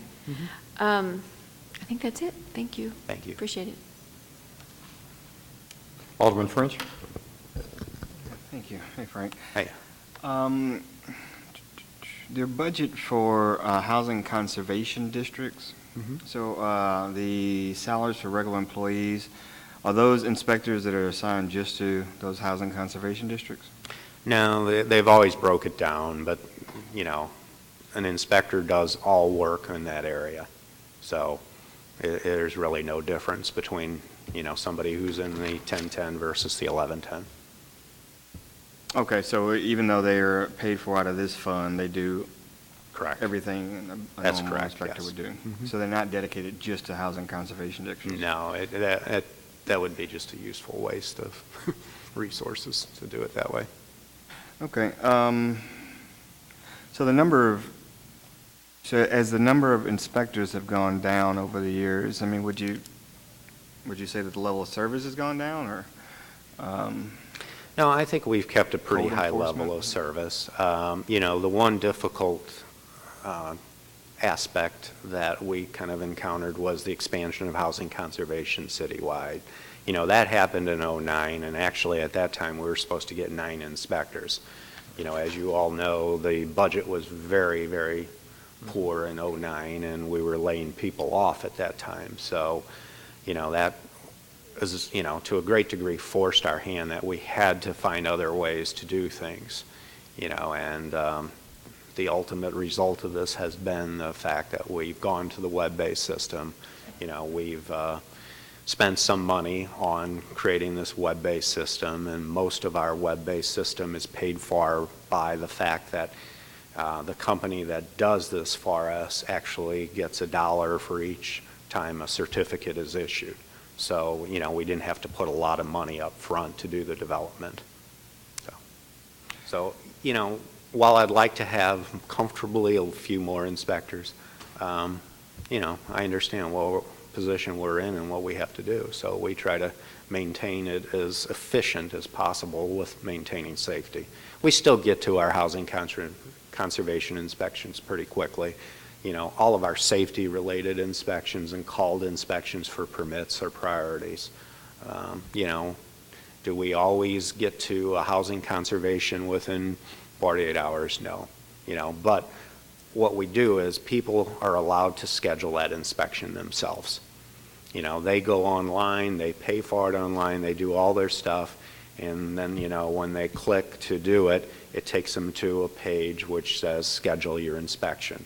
And it has your inspector's calendar on there, and you just go ahead and box, mark in the time and date you want your inspector. Sometimes their calendars are full for the next 4 or 5 days. So it just depends. Okay. And all of these inspectors now have tablet devices? Correct. Do they have email addresses? Yes. Everybody has email. Has a city email address? Everybody has a city email, just last name, first initial, yes. All right, good. Yes. And I think Alderwoman Cruzen was talking about how in these conservation districts you've done a third and a third and a third. Mm-hmm. So now that's going to a quarter and a quarter and a quarter? Yeah, we're busy, and we just don't really have the time to do everything I'd like to do. And so now a home will only get inspected every 4 years instead of every 3 years? Yeah, unfortunately, that's accurate. We're trying to do as much as possible in some areas that, if we can push a little, we'll push it. Okay, and these are just random inspections? These aren't associated with, say, occupancy permit? No, these are an effort to basically do an exterior inspection of the entire property in a third or a quarter of the ward, so that every property throughout the city of St. Louis over the course of 3 or 4 years gets an inspection. So if a home is applied for an occupancy permit during those 4 years, do they still stay on that list of getting? Yes. Okay. Yes. So they could possibly get inspected twice? Absolutely. Or yeah. more time? Yes. Okay. But it would just be the exterior, and the housing conservation hits the exterior as well. So it shouldn't have anything different, but you never know if they decided to collect junk cars or something like that in their backyard, or all sorts of terrible stuff. We're going to hit them. Mm-hmm. How many inspectors do you think you really need? I think what I have right now is what I really need, but, like I said, I've accepted the fire code stuff. So I really need those 2 additional building inspectors, which are going to be in the fire safety crew to maintain sprinkler and alarm systems. And then I need the 1 electrical inspector, because I got the electrical inspector, another plumbing inspector to oversee the installation of sprinkler systems as they're put in. So this would be 2 additional and then plus the plumbing one, so it's 3? Correct. A total of 3 positions above and beyond what my budget says. And about how much would that be? Around $160,000. Plus the $10,000 in training? Yes, sir. Okay. Building demolition and board up? Yes. Let's see. So they used to be under public health and safety. It got transferred to demolition of unsafe buildings. It is own fund plus the pass-through. So you have about 1.5 million for that this year? Yes, I believe that's correct. About how many buildings does that translate to? Usually between around 250 buildings. There's somewhere between $8,000 to $12,000 to $15,000 each. The average is usually around 10,000. Okay, and that's all contracted out? Yes, we contract that all out. Mm-hmm. And so in this proposal going around for a bond issue, there's some money in there. About how much? 8 million? I believe it was 7 million is what I was thinking, yes. And about how many buildings would that translate to? What we talked about was, I believe, about 70% of the stock would be, we would have the money to take down, because we're thinking about a third of the city is buildings that would probably be in historical districts that probably people would not want to take down, and we will also want to try to, possibly start that committee we talked about to have a system in which we would salvage and hopefully, instead of tear some of these more historical buildings down, to essentially envelope them, tuck point them, put a roof on them, make them waterproof, and, put a lien against it if it's a private property. If it's the city's, obviously, we would not. And that way, that building would be good for another 20 years or so in hopes of development in the future. Okay. And you would contract all that. Realistically, how many months or years would it take to spend all that money and knock all those buildings down? That's not going to be a quick process, is it? Oh, I'll bet we'd do it in 3 years. About 3 years? Yeah.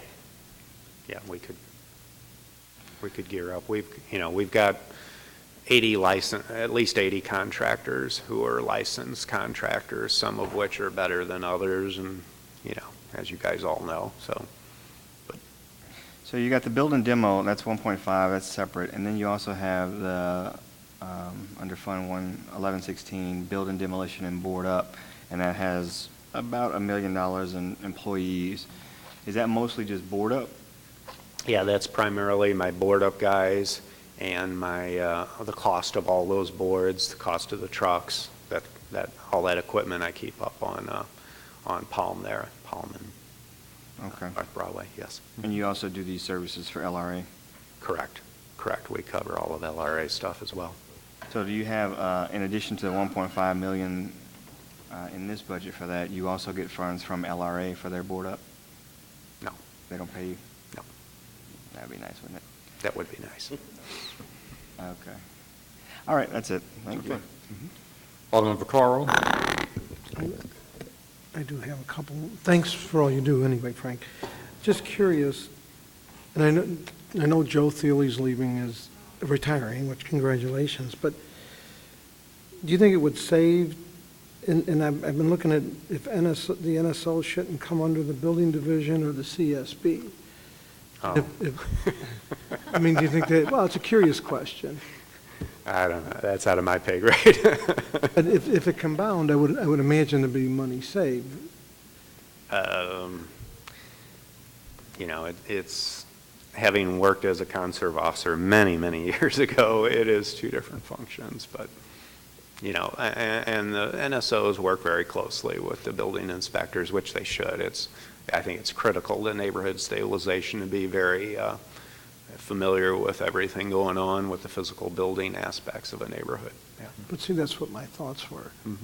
Rather than, and we would save money rather than put another supervisor over that if it was combined or brought into another department. Okay. And I'm just asking, would that be too difficult to oversee? Yeah, at this point, I pretty well got my hands full. Okay. Well, I was going to ask again, and then CSB seemed like it might be a good fit for them, but I'm just looking to see where we can save money. But that was my only question. Alderman Carter? Were there any other questions? Alderwoman Flowers, and then Alderman Howard, you had? Okay. Good morning. Good morning. Is there a line item in here for money collected when buildings burn down? I know we passed an ordinance here at the Board of Alderman. You have 30 days to collect, I think, 25% or 10% of the insurance fund. Is there a line item here for that, or where does that money go? That actually goes to the comptroller's office. And, that's one of the best pieces of legislation you guys have ever done. It actually works very well. The comptroller works with my department extremely well.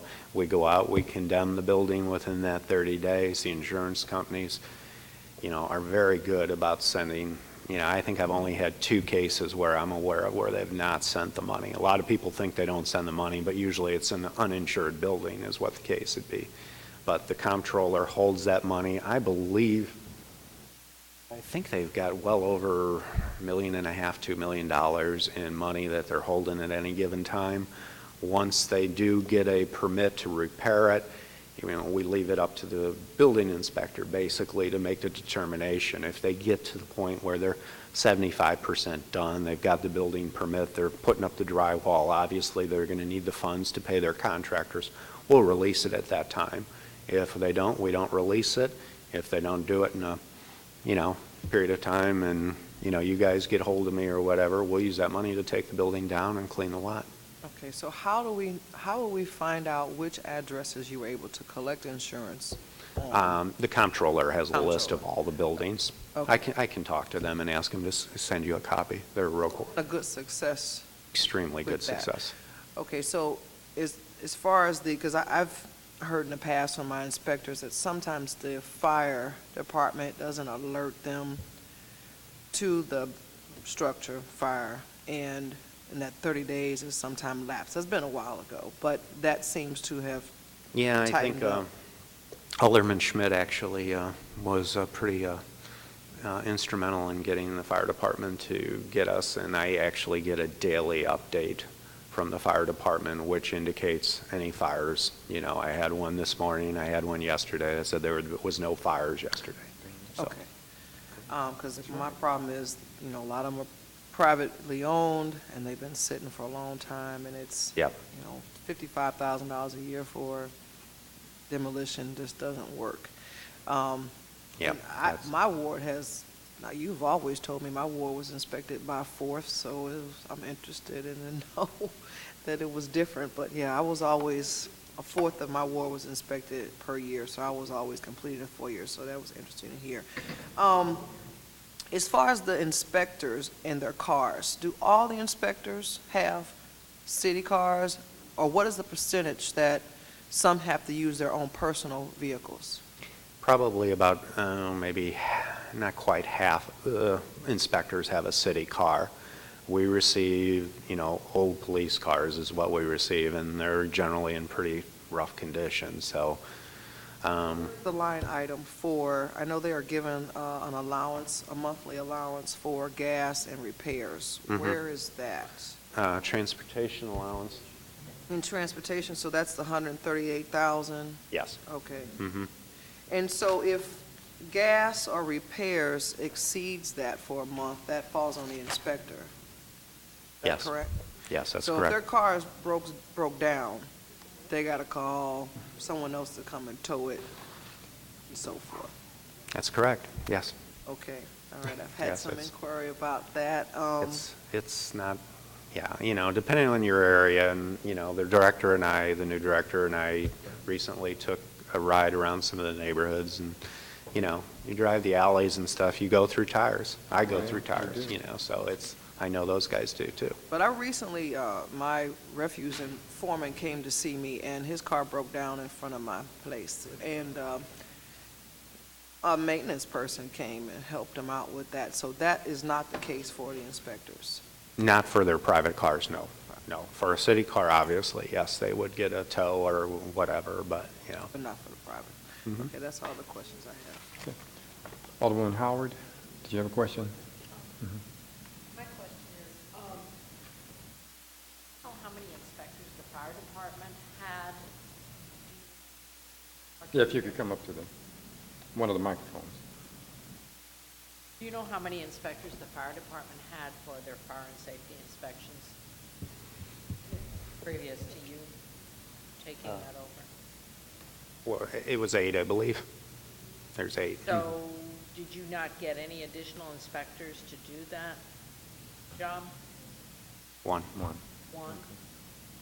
For the electrical, on the alarm side. Just for the electrical?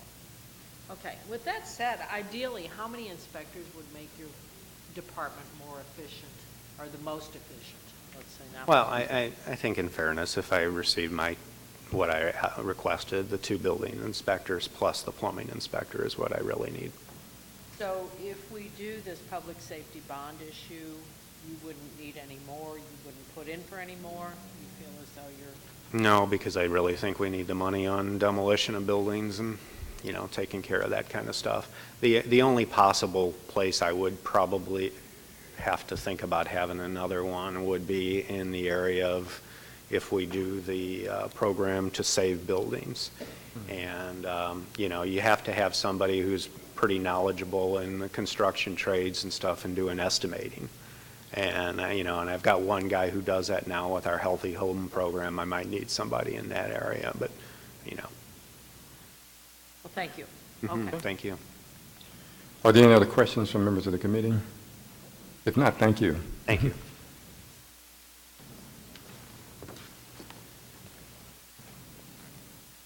Corrections is next. Thank you.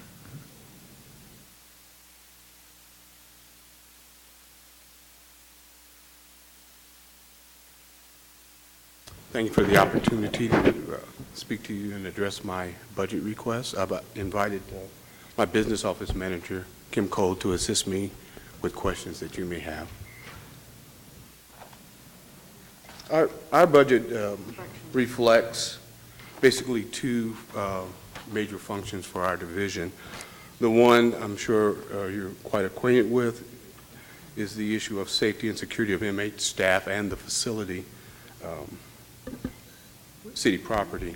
The second being our contribution to public safety, or the Department of Public Safety as a whole, which our approach is the reentry process to address the needs and the risks of the inmates that are in our care. Basically, the purpose or the intent is to provide them with other options to address their concerns when they return to the community, and then perhaps impact recidivism. In reference to the budget and the safety and security piece, my major concern in the request was the aging of the buildings in the two facilities I have. As you're quite aware, MSI was built back in the mid-'60s, and maintenance for that facility is ongoing. The other thing that I think is worth mentioning is that commonly the city jail is referred to as the new jail, but actually it's over 10 years old, and a lot of its systems are beyond end of life. In fact, contractors we engaged to help us perform the maintenance and keep it running indicated to us that a lot of the parts are going to soon not be available. In fact, once they run out of whatever parts they have in stock, they will not be able to replace those parts, which creates quite an issue for us. Some of those systems that we currently have issues with are our HVAC system for the building. As you know, it has no windows, and it's important to keep that system up and running. Security equipment, metal detectors, phone system.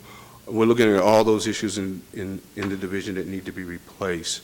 To address some of those, we're looking at, we've been establishing preventive maintenance schedules and also looking at stock levels to have those things on hand while they are available. And the other thing that we also did was we requested the position of a process control specialist, and that's to address sort of like a liaison for IT issues and software and hardware problems. In the jail, it's somewhat unique, and we really need someone on site that is familiar with our systems. Not to bore you, but just to give you an example, when a person presses an intercom button, it's not just to speak, but it also operates a camera pointed to that individual, so master control can see who's at the door, and also is tied to actually opening and closing security doors to include those in the housing units. So we actually need someone that has those expertise and knowledge to help us keep those systems up and running. And so a lot of our budget had to do with the maintenance aspect. Each year, well, the 2 years that I've been with the city, the budget that we have for maintenance is not sufficient for the kind of repairs we must do.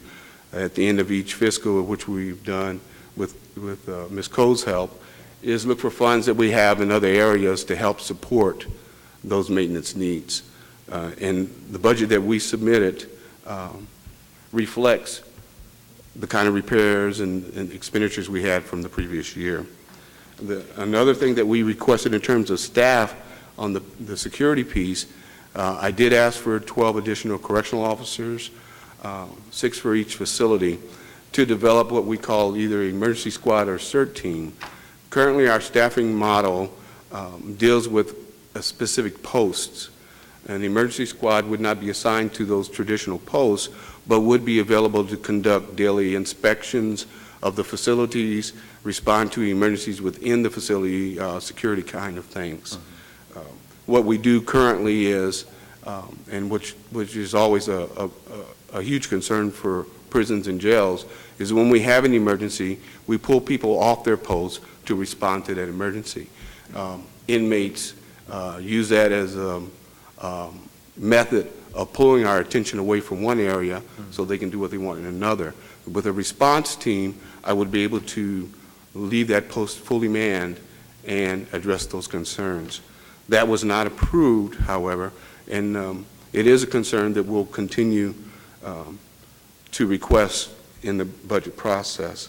The public safety piece, what we've done, as I indicated, is the reentry model, and that has to do with our inmate supervision. What we've done thus far in that process is we've assessed the needs of the inmates that are in our care, and we try to address those. Some of the common things that you might imagine are like education, mental health needs, workforce development, drug usage, or programming. And we've partnership with the courts, drug court, and also mental health docket to try to address some of those issues that the inmates present. And then also create continuity so when they return to the public that those needs are still being addressed so that our communities might be, as a result, safer. Regarding that, the reason I bring that particular issue up is that one of the things that we requested on our budget as well was a program manager. I understand that that position was part of the division at one point, and budget issues. Could you hold for just a moment? Oh, sure. For just a moment.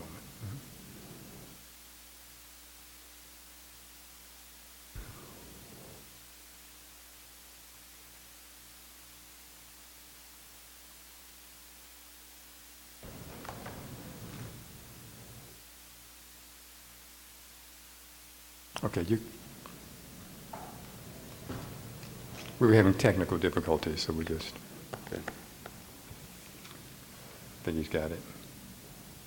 Okay, you can continue. Again, I was just saying that I wanted to mention that issue because of the budget request to restore the program manager position to monitor those services. And basically, that's what is reflected in that particular request. We did not get that position as well.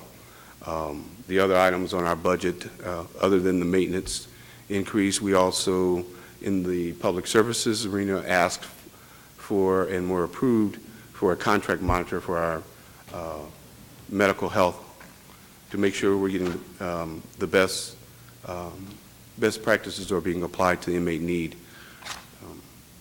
And that's basically what we have. All right, thank you. Questions from members of the committee? Alderwoman Cruzen. Yes, thank you. Thanks for the information. So if I'm correct here, we have beds of about 494, or excuse me, not beds, employees of 494 in both the MSI and the Justice Department, or the That's correct. Justice, the new jail as we call it. And what is the capacity of each of those facilities, and then what is the average daily population? Our average daily population for the division currently runs about 1,500. That's Between down. the two. I'm sorry. Between the two? Yes, for the in whole total, division, yes. And that's currently down in the last few months by about 250, 300 inmates. As far as capacity, well, I think that our capacity is right around, do you have that there? 1,800? But we... So what I have, I know that fiscal 12, our average daily population was about 172. Fiscal 13, our average daily population was 1,855. Currently, we're tracking at about 1,700. average daily population, although recently it's been down, like the commissioner said, and it's been about 1,500. And what do you attribute the decrease to? There are a couple of initiatives in the reentry process that we think are helping us with that population. It's kind of early in the process to be certain, but the one partnership with the drug court, we allow them access to the inmates and give them office space to do their assessment earlier in the process, therefore shortening the time they spend with us. And it appears that the one that's having the biggest impact will be our partnership with the mental health issue, the mental health docket.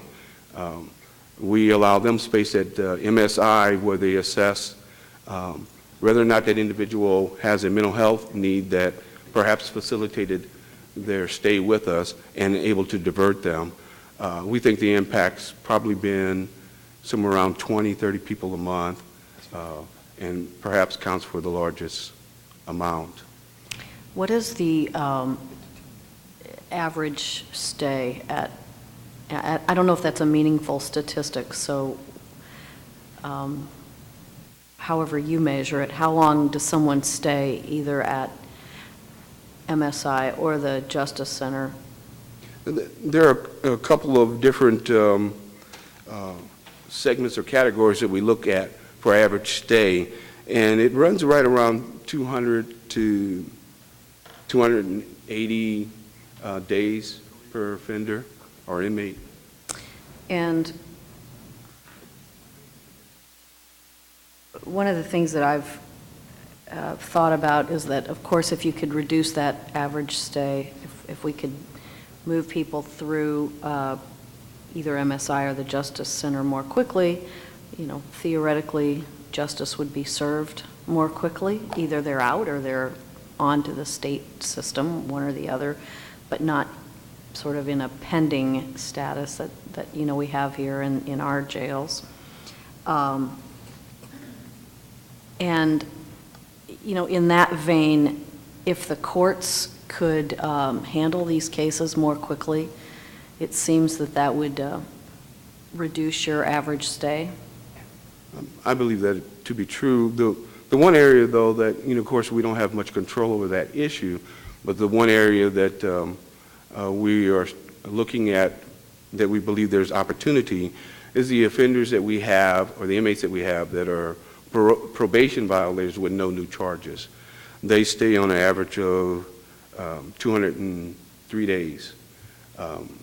I think that's our biggest opportunity, and so we need to, again, communicate with the courts and probation parole to see if there's some other alternatives. Yeah, but that means they violated their probation, right? Yes. At least that's pending. They've been charged with violating their probation, but they have not committed a new offense. Right. They're not waiting for a new trial. Right. Okay. I guess maybe this is a matter of, you know, whether or not more funds could be put into the court system so that the court system would move more quickly, so that we had fewer funds in the jail system. It seems like that would be better for everybody all the way around. I'm sure it's complicated, but that would be desirable on my part. Either they're innocent and they get to go, or they are guilty and they go on to the state system, which would reduce our medical costs. It would reduce what it costs to, you know, for meals. It would lower the jail population, so presumably, assuming there weren't other offenders, but and then someone else would be responsible. Either they'd be responsible for themselves, or they'd be the state would be responsible for them, and we could reduce that 280-day average stay to, you know. Yes, and I agree. I agree, and from my perspective, then I could use my resources to concentrate on a smaller group and be more effective. Right. Okay. You say that there are a lot of parts that aren't available and systems that aren't supported at the new Justice Center, the new/old Justice Center that's 10 years old now. And those are mostly, I guess, electronic-based systems. I mean, security and phones and HVAC and all that is electronic. Yes, that's correct. And do we have maintenance agreements, you know, on those systems that, you know, that are supposed to maintain them? We do have maintenance agreements, but if it's the need to replace a part that's not available, I'm not sure how we're Right. going to address that issue. Something that's interesting, Lyda, is that corrections is not part of BPS, so we're our own little separate island when it comes to maintenance.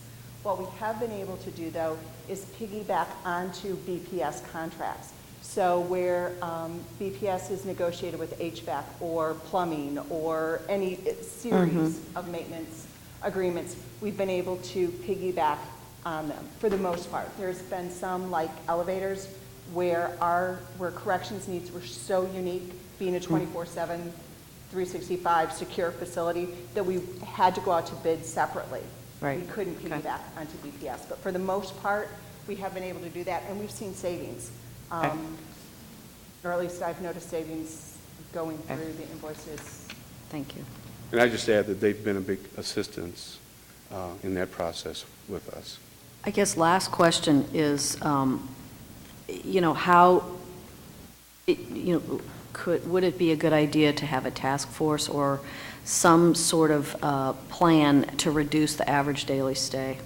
To put the whatever the components are in place, you know, to compare ourselves to other cities. What's the average daily stay in other cities? I really don't know. I don't know very much about this industry at all, but, you know, the whole best practices so that we can have fewer people in both MSI and the Justice Center, and move them through more quickly and lower our census, which would considerably lower our cost and be fairer.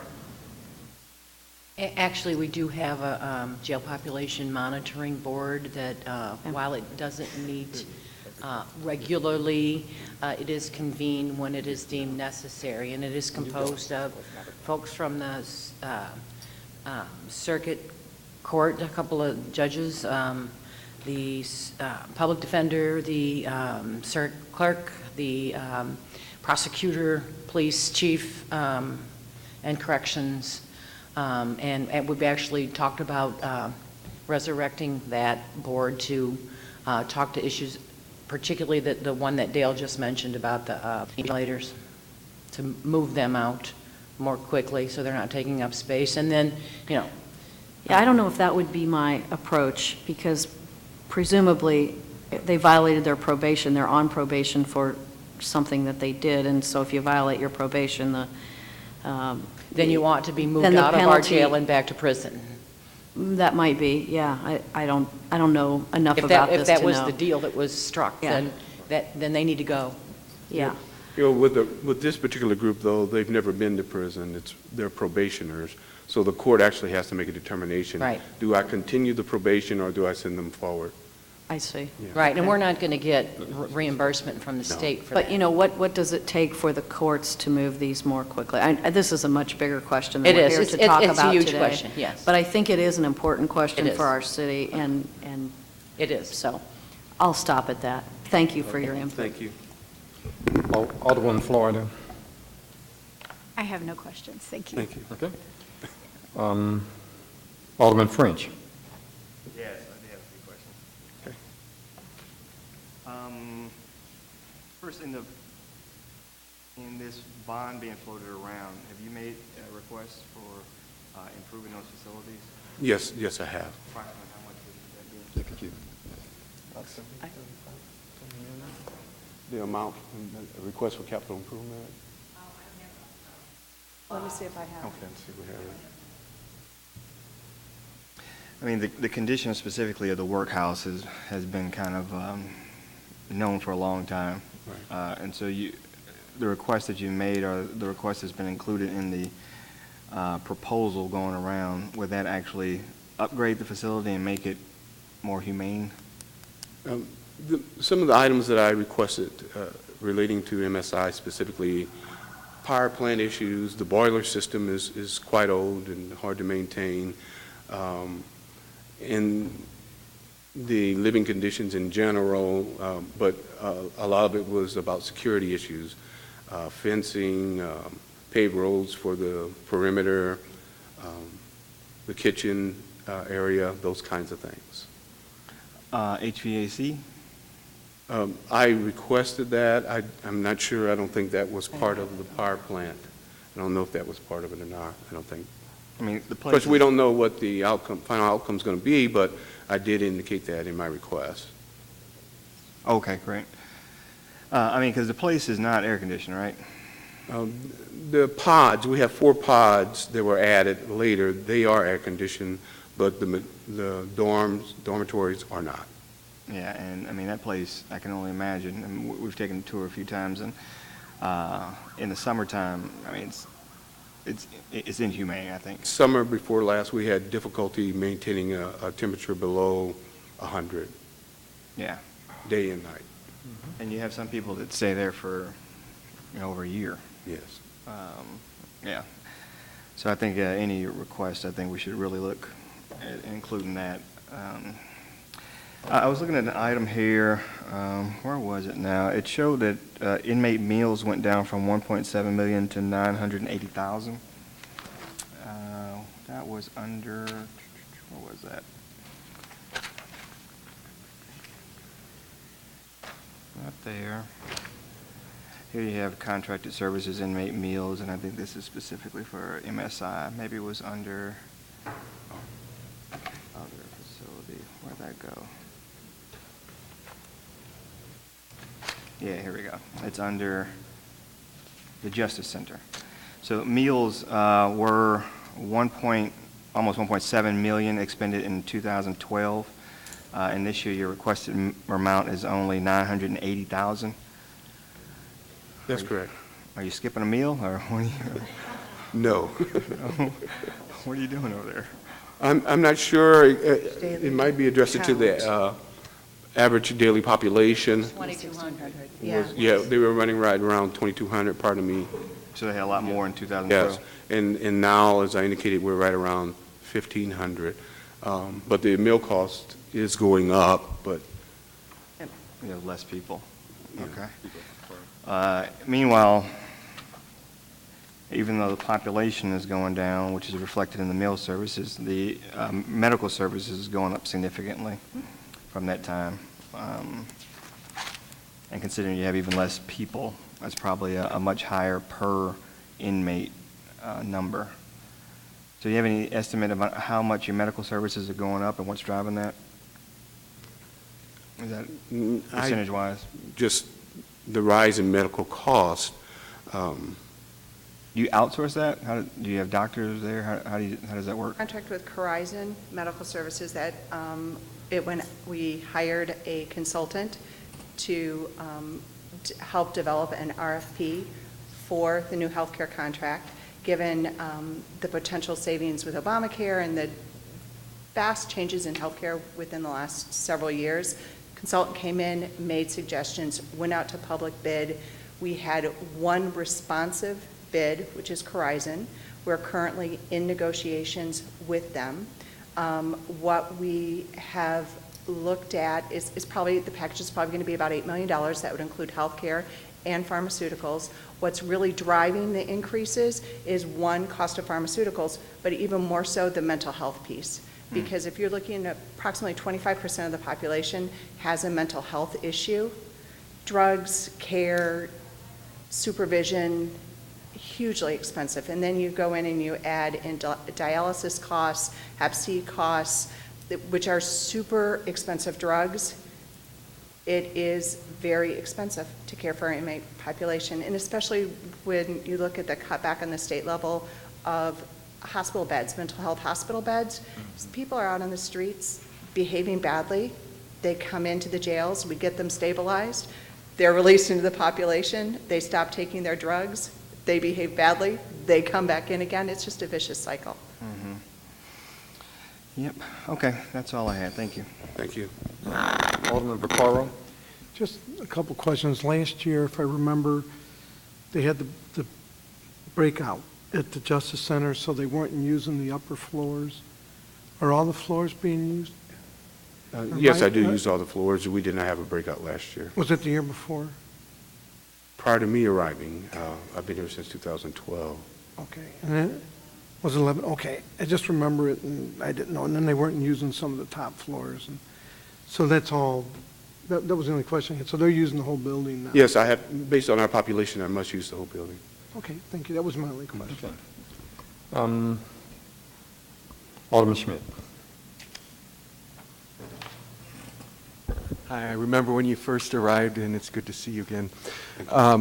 So you're in a very complicated situation with a lot of different parties, with the police involved, judges, circuit attorney, and all that sort of thing. If somebody's picked up on a Friday, one of my concerns has been that there's really nobody to see them to set a bond, so they don't have a bond set until Monday. Charlene Deacon was talking about getting all these different parties together. Is there any effort to try to make sure that we're not hosting somebody for an entire weekend when they might be in a position to be bonded out prior to Monday morning? We don't address the issue of bond at all. Yeah. Well, nobody's addressing it apparently, so I just want to raise that. I think that that's something in terms of our cost, and it's really not just for somebody to not have anybody look at their case. I understand that a judge has to do that, but it really doesn't seem to be appropriate to me.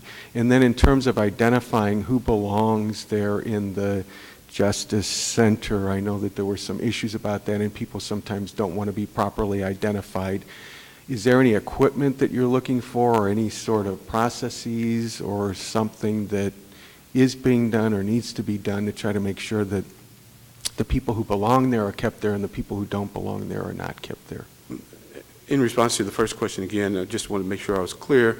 The bond commission addresses when people are released. That's not a part of the Division of Corrections. And the same is true with the identification that's done by the police. Right, and you're in a complicated system, so at some point, I mean, I understand that that's putting some burdens on us, and if you have any suggestions, I'm open to listening to how we get the bond commission to look at those things prior to Monday morning. It just doesn't, I mean, we're in a 24/7 world today. I understand. Thank you. Thank you.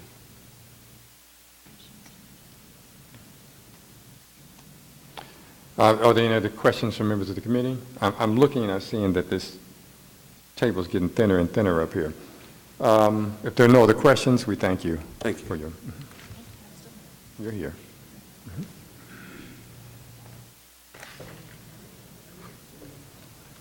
Okay. We're getting it down to, there's only 3 more.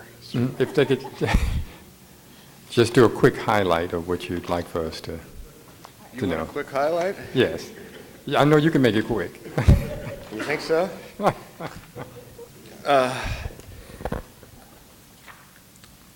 I guess, you know, what, probably the thing in this budget that, you know, that I'd ask for is that our overtime had been reduced by a few $1,000s.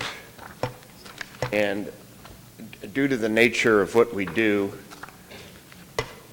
and the unpredictability of it, it often happens at night. I mean, you know, we're the same people that are up in my office right now taking care of customers and processing applications and checking petitions and doing renewals and all that kind of stuff are the same people who would have to go out tonight and do an investigation, often late into the evening, and then be expected to come back here at 8 o'clock in the morning. So overtime is important. I only have 2 choices. I can either do comp time or overtime. I have 3 agents, as you know, that can go into the field. They all have sick time. They all have vacation time.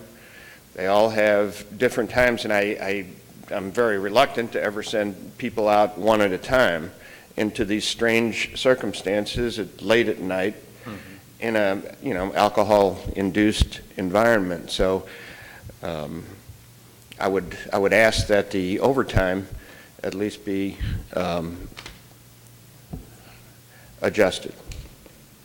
I've asked in the past, I guess the past at least 3 years. I've asked for a couple more liquor agents. I've gone before the Budget Committee and have it approved for those positions, and then the budget comes back without those people. But I'm very limited. I have 3 people that can go in the field, a secretary and a clerk, and that's all I have. Questions, Alderwoman Florida? Yes. Yes, thank you, Commissioner. I think you brought this to our attention last year, that your staff is overworked, and that because of what has occurred at the state level, that we've picked up added responsibility. And so in your overtime account, your original request was for $20,000, and you were allocated 13.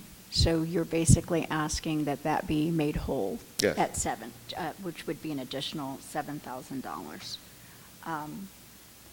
And I can see that you've had quite a busy year this year in enforcement and in your licensing. So we have tried to get you additional liquor control officers in the past, but somehow we've just not been able to make it happen. So we hear your pain. Thank you. You hear my pain? We're feeling your pain because we're opening more and more bars, aren't we? We're becoming quite the entertainment hub of the region. So it doesn't make sense, but we'll do what we can. Alderman French, any questions? Yeah, thank you.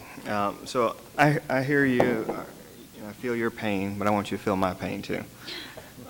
So in many neighborhoods like mine, we don't have so many bars as we do a lot of liquor stores, these corner stores that sell alcohol. Many of these places, these are folks who necessarily aren't city residents, aren't from my community. They come down there for the sole purpose of making money, and whatever makes money is what they sell. We get places selling crack pipes. They sell NyQuil by the shot. They sell drug paraphernalia, and they sell liquor and beer. And one of the few tools we have to hold them accountable and to keep them in line is that liquor license, because that's where they make most of their legal money from. But without enforcement, it's not a tool we actually have. And so you have a lot of these businesses that just operate in full disregard for the law, for conditions we put on their liquor license, because they know that it is a very slim chance that the liquor license would ever be pulled, would ever be stripped. This is a problem that I've had in my ward. I've talked to my neighboring wards, 4th, 27th, 1st. We all have that same problem. And so, if you need more resources, then let us know, and we'll do what we need to do to try to get you more resources. But what we need is enforcement of the current law. And so many of these businesses, they're not operating late at night. I mean, it's not a nighttime, they're doing it broad daylight. Many of these businesses, you can go in right now and you see them operating outside of the conditions put on their liquor license, selling drug paraphernalia. The whole idea of these NyQuil shots is just ridiculous. Is that even legal? No, you can't break it down.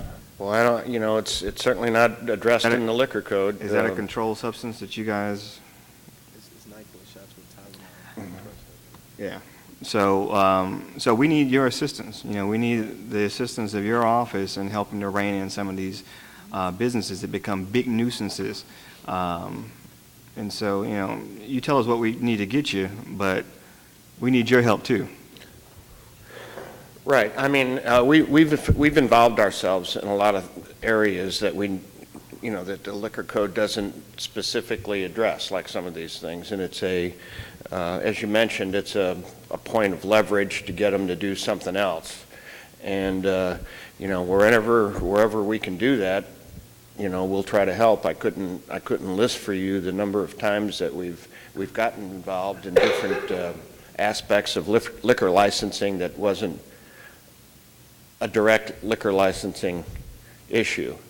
But you guys while you grant lots of liquor licenses, it is very rare for you to strip a license. Well, it's, I've taken several licenses over the years, but it's a matter of degree. We don't go nuclear over a violation. There's a progressive disciplinary standard. So if somebody violates a condition, it could result in a fine or a suspension. The fine and the suspension could progress, but to take the business away would take something more. What I found is that the excise division is very pro-business, and I'm trying to get you guys to be more pro-neighborhood. And so, for instance, if I've got a corner store that's operating and violating these conditions, selling this NyQuil stuff, selling crack pipes, and they're located near a school or near a church, that's something I think we need to have a zero tolerance policy for. So if there's any violation of their liquor license, they should be stripped. And I think that's a pro-neighborhood approach versus a pro-business approach. And I understand, we're home to the king of beers, and so we want to sell as much alcohol as possible in the city of St. Louis. But we also have to, I think, hold high standards, just like our conversation with the building division, keep these standards high in these neighborhoods that are struggling. And so, again, we just need your help in that, I think. I think that's a concern shared by many of us down here. So in addition to the overtime, which looks like about $7,000 short of your request, how many more liquor control people, officers, do you actually need to maintain that higher level of service that we want to see? We've requested 2 in the past. So that'd be about a cost of $140 for 2 additional? Looks like oh, actually, no. No, it looks like it costs about 70. Right. So, okay. So 70 plus the 7. All right. And that'll get me the excise enforcement that I want to see. All right. No promises there, huh? Okay. All right, thank you. Alderman Carter? Well, no, I just want to express. Alderman Vaccaro. Oh. Alderman Carter. Not a big deal. I did, but I was incorrect. My end of the table is pretty much gone, so. 2 things. We've done this every year. We take a month out of our time, we go, and we've put back those positions each year. We've funded them back. We said, we put them in the budget. We look through the books. We keep putting them back. They just don't show up after we put them back. Am I right, or am I making that up? No, that's right. So, first off, I don't even know what we're doing here, but, because we're gonna sit here and we're gonna put back 2, and we're gonna put back $7,000. The reality is, the last 2 years we've done it, and they're not back. Am I right, Barbara? If I'm wrong, tell me, because I mean, No, that's the just. $7,000 is overtime, not the positions. Okay, but the 2 positions we put back, Right. we put it in the budget, we looked through, we've cut in one place, added another, and we still haven't got them. So we might as well make it 5 this year, because we might as well, you can make it 105, whatever. When it comes back, if nothing's there, it doesn't help. I guess that's my, I agree. We're doing a revocation, I think, Wednesday in your office, but we just got the people in that plat to rescind their, take their names, and with some luck will prevail. I guess There's probably not a process in the city that has more citizen input than the liquor licensing process. It's not just me deciding, it's the people who own property, who are registered to vote, and who operate businesses, who have virtually the power. Right. We found that out, that it takes 51% of any one of the 3 groups. And we've done revocations before, or at least got them in. But Sure. but I'm just going nowhere with that one. But anyway, I'm just saying, as a group, we need to really follow through and watch that if we put these positions in, otherwise, we're just wasting our time. So it was just a comment, it wasn't even a question. Alderman Carter? Well, no, I just want to express the same concerns that Alderman French has. Most of the nuisances in my ward are my liquor stores. I only have 3. Out of the 3, 2 of them are terrible. One of them, you can go in there, like he said, you can buy NyQuil with crushed up Tylenol in it and mix that with something else, and you have something called lean, which is a popular drug right now on the streets. You can buy guns, K2, everything out of one liquor store. We've had multiple shootings, robberies, and everything at this place, and we can't get them on anything. So we've been trying to work with the police on this, and we still are in the same spot that we were 2 years ago. So I guess the only way to punish them now is through you guys, because liquor is a main income source for these guys. So I'll be looking forward to it. The protest process is available to you, and getting 10 signatures of either property owners or the combination of registered voters and businesses will buy a hearing. Now, at the hearing, you can prove if you have a majority or not, or I can take other testimony and make a determination. But when these guys get called in for a hearing like that, it's like the clouds part and the hand of God comes down and touches them on the shoulder, and they want to cooperate and so forth. And so availing yourself to that protest procedure is often very, very effective. Okay. All right. Well, thank you. Any other questions? If not, thank you. Is that it? That does it, I believe. Thank you.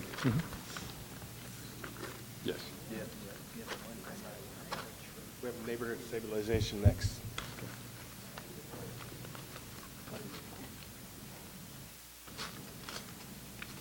If you need to just do a brief. Good morning to the faithful remnant. I will briefly say that as far as staffing, we remain the same as in the current budget year. You'll see a couple of things, and Dottie can explain more. One of them is we're replacing the phone system in CSB, going voice over IP. The reason being, when we moved to 1520, about 5 years ago, NST got a new phone system. CSB, to save money, had the old system. You know what? In order to be a really effective, call center for all practical purposes, when we have disasters, heat-related incidents, weather, we need to improve. So that's in there. Also, I try to give my employees the best technology possible. I would like each one to have a tablet. It's not in reality.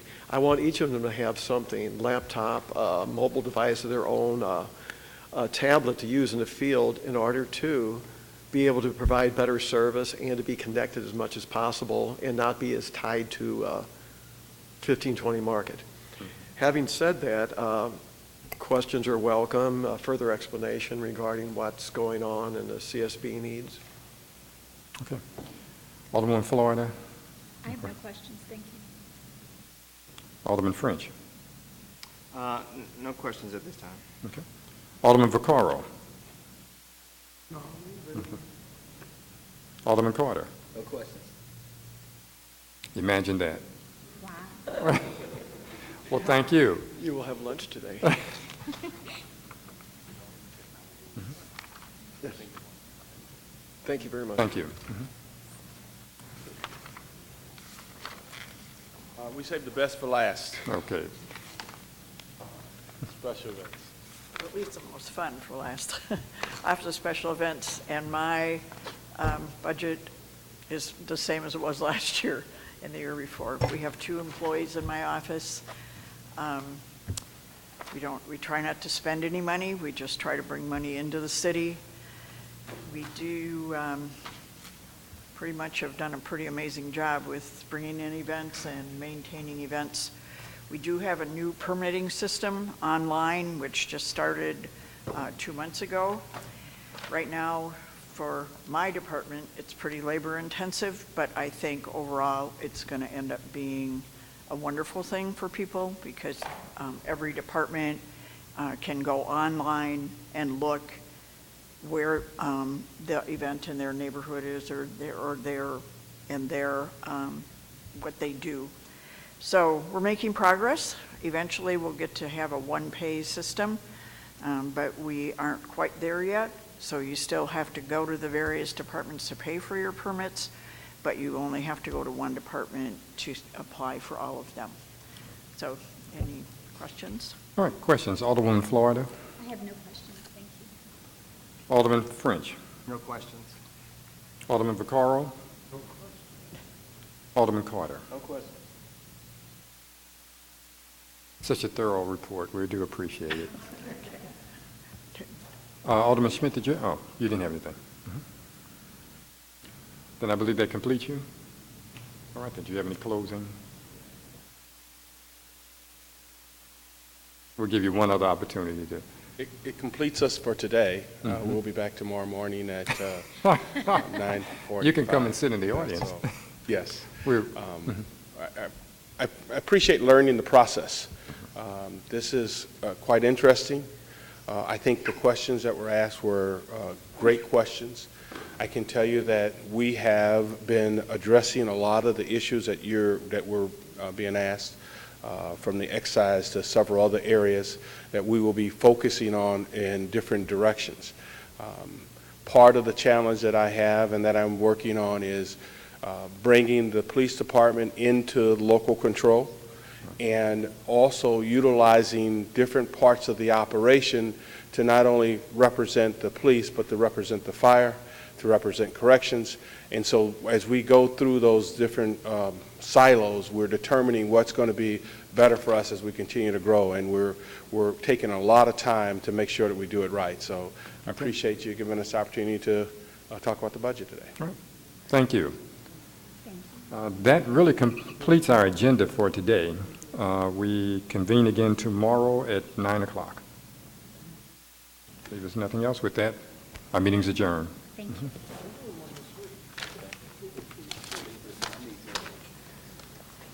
I need to figure out.